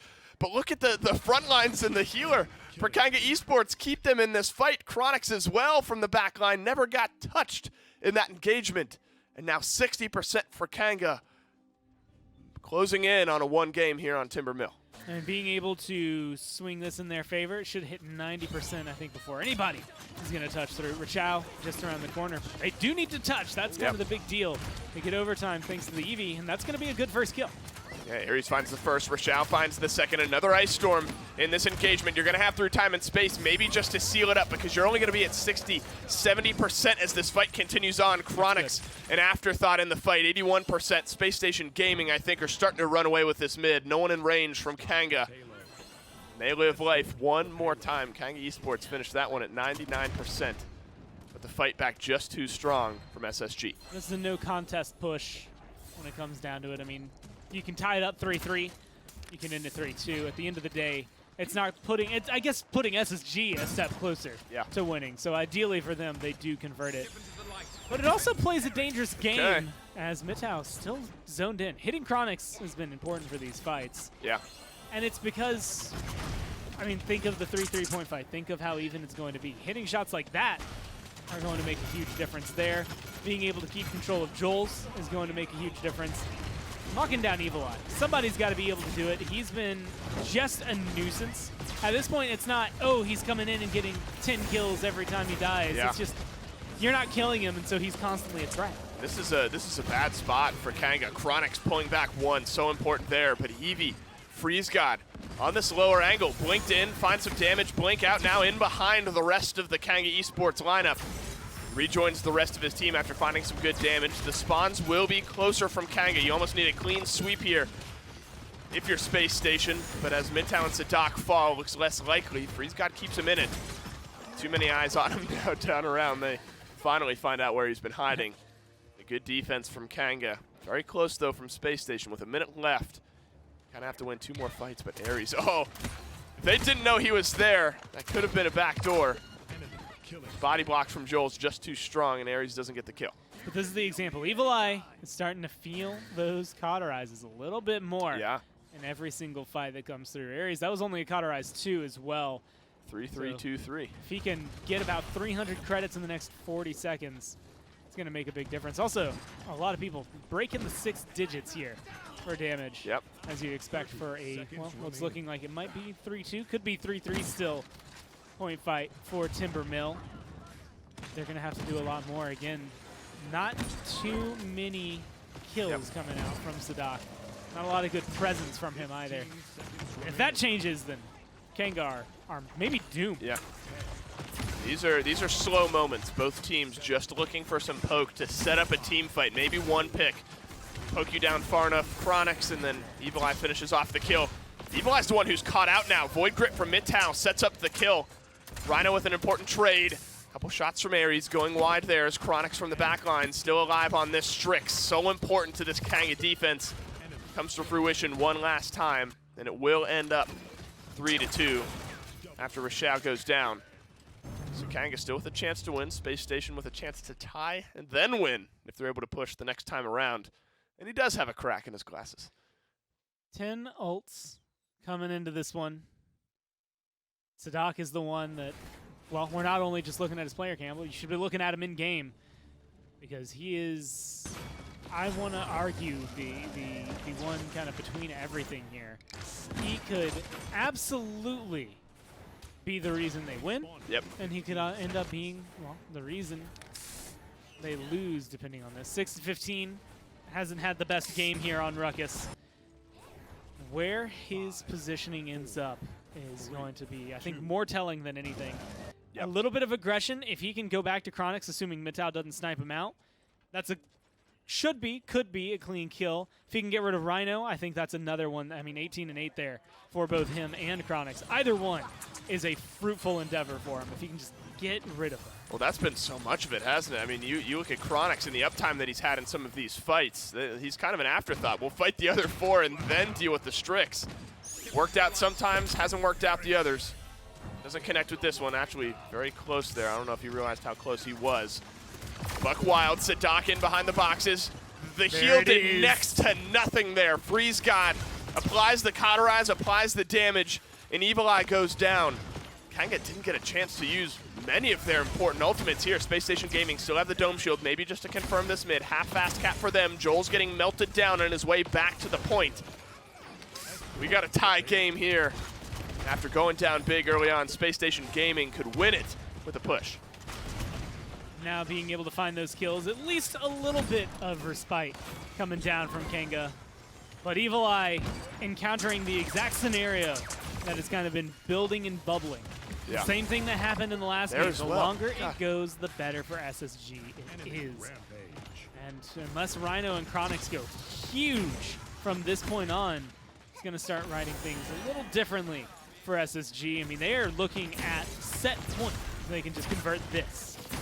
That's been, I mean, that's, you want Buck to be able to win those one-on-ones. He's such kind of a free-flowing, off to the side, do the damage, get the kills, stay alive on my own. You know, say what you will about Ares and shots here and there, but that was a good rotation on a Joel's. Keeps the payload moving forward. Both front lines actually down for Kanga. Chronix was pivotal to the defense last time. Looking to do the same here. Evil Eye cleaned up as well. Halfway there, a minute left. Space Station Gaming to win. Kanga Esports to force one more mid and hopefully stay in this set. I don't think I've ever seen that many master ridings in the game. I believe I saw 9 out of 10 players with master riding. The only one who doesn't have it and can't get it anymore is Evil Eye. Everybody else going to be zooming around. For SSG, it makes sense. They have a minute left to get back to this, and that's 3 good kills to start this one off. This is dangerous. There's 2 members left of Kanga. Dread Serpent just to delay the death of Gera. Only Evil Eye left in range to maybe get a contest here, but Space Station Gaming are going to push it through, and after going down huge on Timber Mill, seal up the game with some big team fights and a clean sweep at the end of it. And SSG will not be denied today. They win this set 4-1. That was good items that they picked up, good play coming down from them, and just good control. I mean, recognizing where the issue was and then immediately going into itemization and play styles to isolate that. Evil Eye goes big in the first round. We need Cauterize. We also need a little bit of Wrecker to deal with some of this. They buy both of those items. Second round, it's slightly better, but not quite enough to seal the deal. They get a 99-99. Third round, they have the credits. Third round, they start swinging things through. They grab that point just to save themselves, keep themselves alive. And even though they couldn't get the conversion for it, they kind of get the feel. This is what the push is going to be like, which I think for them is the most telling as to how they can win and close this out as they did. And it was a perfect example of the power of Cauterize. You would see him use, Restore, and if anything, he was losing health still while in it because it was so mitigated there for Evil Eye. So what a fight from SSG. Take set number 1 of this PPL Thursday, 4-1. Send it back to the desk and see what they're thinking. Thank you so much, boys. SSG, they do it. They close it out in 4 games straight after that first loss on Bright Marsh. Total of 5 games here played in this set. But after that first one, the momentum, never quite stopped for them. Close here. There was moments, right, where it looked like Kanga were maybe just going to run away with Timbermill, but slow grind back, high performance, high octane, high execution composition as well. I mean, if we talked about this being SSG's game to lose, but they really had to put their foot on the gas to get it done. Yeah, for sure. I think Kanga was actually executing pretty well across the board. I mean, and so was SSG. It was so back and forth that when that game was 3-0 Kanga, I still felt like it could have gone either way. I mean, some great performance by Chronix and Evil Eye as those fights were going on to always find those picks. And that first fight, Kanga played their draft beautifully too. I mean, they kept them so slowed down. Mitao and FRZ both just getting locked out by a solo buck. You don't see that very often anymore. Yeah, great stuff from Evil Eye. Manages to stay positive here. 15 and 14 on a character that is by no means in the meta. We're seeing him probably 5 or less times this year total. Nobody's managed to work him into the fold wholeheartedly. 17 and 15. Lots of kills, lots of deaths for Ares, lots of damage overall. We were talking a little bit about the loadout. Kind of unique for Timbermill. Lots and lots of extra ammunition just sitting in the back, poking away. Little target practice. Yeah, I noticed it after a minute. I'm just sitting there back. I'm sitting in the back with you, and I go, that's a lot of ammo on Cassie. That's 3 extra bullets, and it helps for the spam. You remember when Quiver was 2 ammo per point? I try to forget. It was pretty good. The amount of actual discussion or arguments that I had to have around getting that move to 1 point, I was just like, this is wild. Strix's is still 2 ammo per Victor's getting 1 bullet per point. Why does Cassie get 2 650 damage bolts per, it's neither here nor there, but it's a funny little moments from times past. Cassie does tons of damage and really is one of those characters that can manipulate her damage per clip pretty heavily with that card. And for sure. That's Paladins, man. That's, it's a highly tuned, highly tailored loadout to specifically this game on Timbermill. Ares knew he was going to be sitting in the back, trying to make people into a pincushion, and was able to do just that. But with solid performances from everyone on SSG. I mean, everyone except the support breaking 6 figures. Yeah, and everyone on SSG, this is kind of what they need, I think, to keep getting these wins, to keep moving forward. All members firing on all cylinders, I think, is really crucial for my Brazilian boys to keep it rolling. Yeah, since they came back, the question's always been, how hard have they been grinding? How fast will they catch up? Well, they look pretty damn good here today. Let's get it down in an interview with the winners.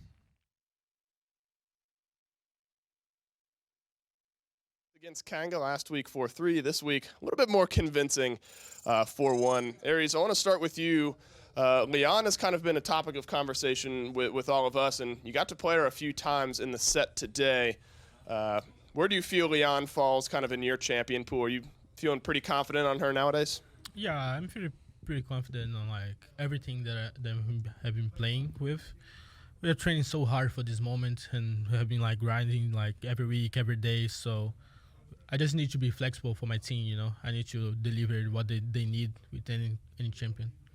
I actually want to know, because, I mean, not on that note, or I guess on that note, not just you, but everybody seems to have been kind of working a little bit more strategies into your gameplay. Pretty much every single week we see you running something different. Today, the thing that stood out the most to me was bringing out the IO on Fish Market. Was that something you saw Kanga do last week? It worked really well for them, so you wanted to kind of pick it up and figure out how it works? We knew they liked the IO, they like it a lot, even more in Fish Market, so we knew that was going to happen, so we tried to grab the IO as soon as possible from them.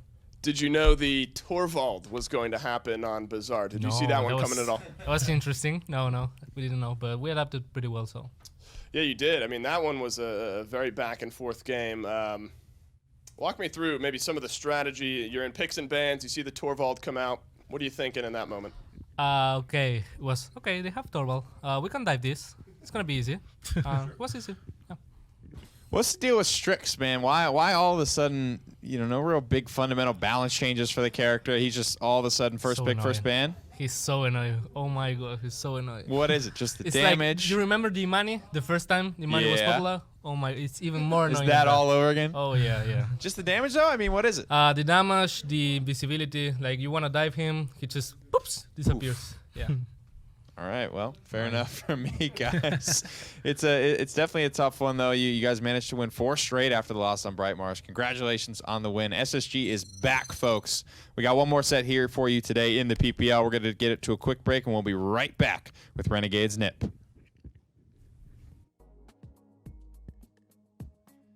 Respawn, the official gaming chair of the Paladins Premier League.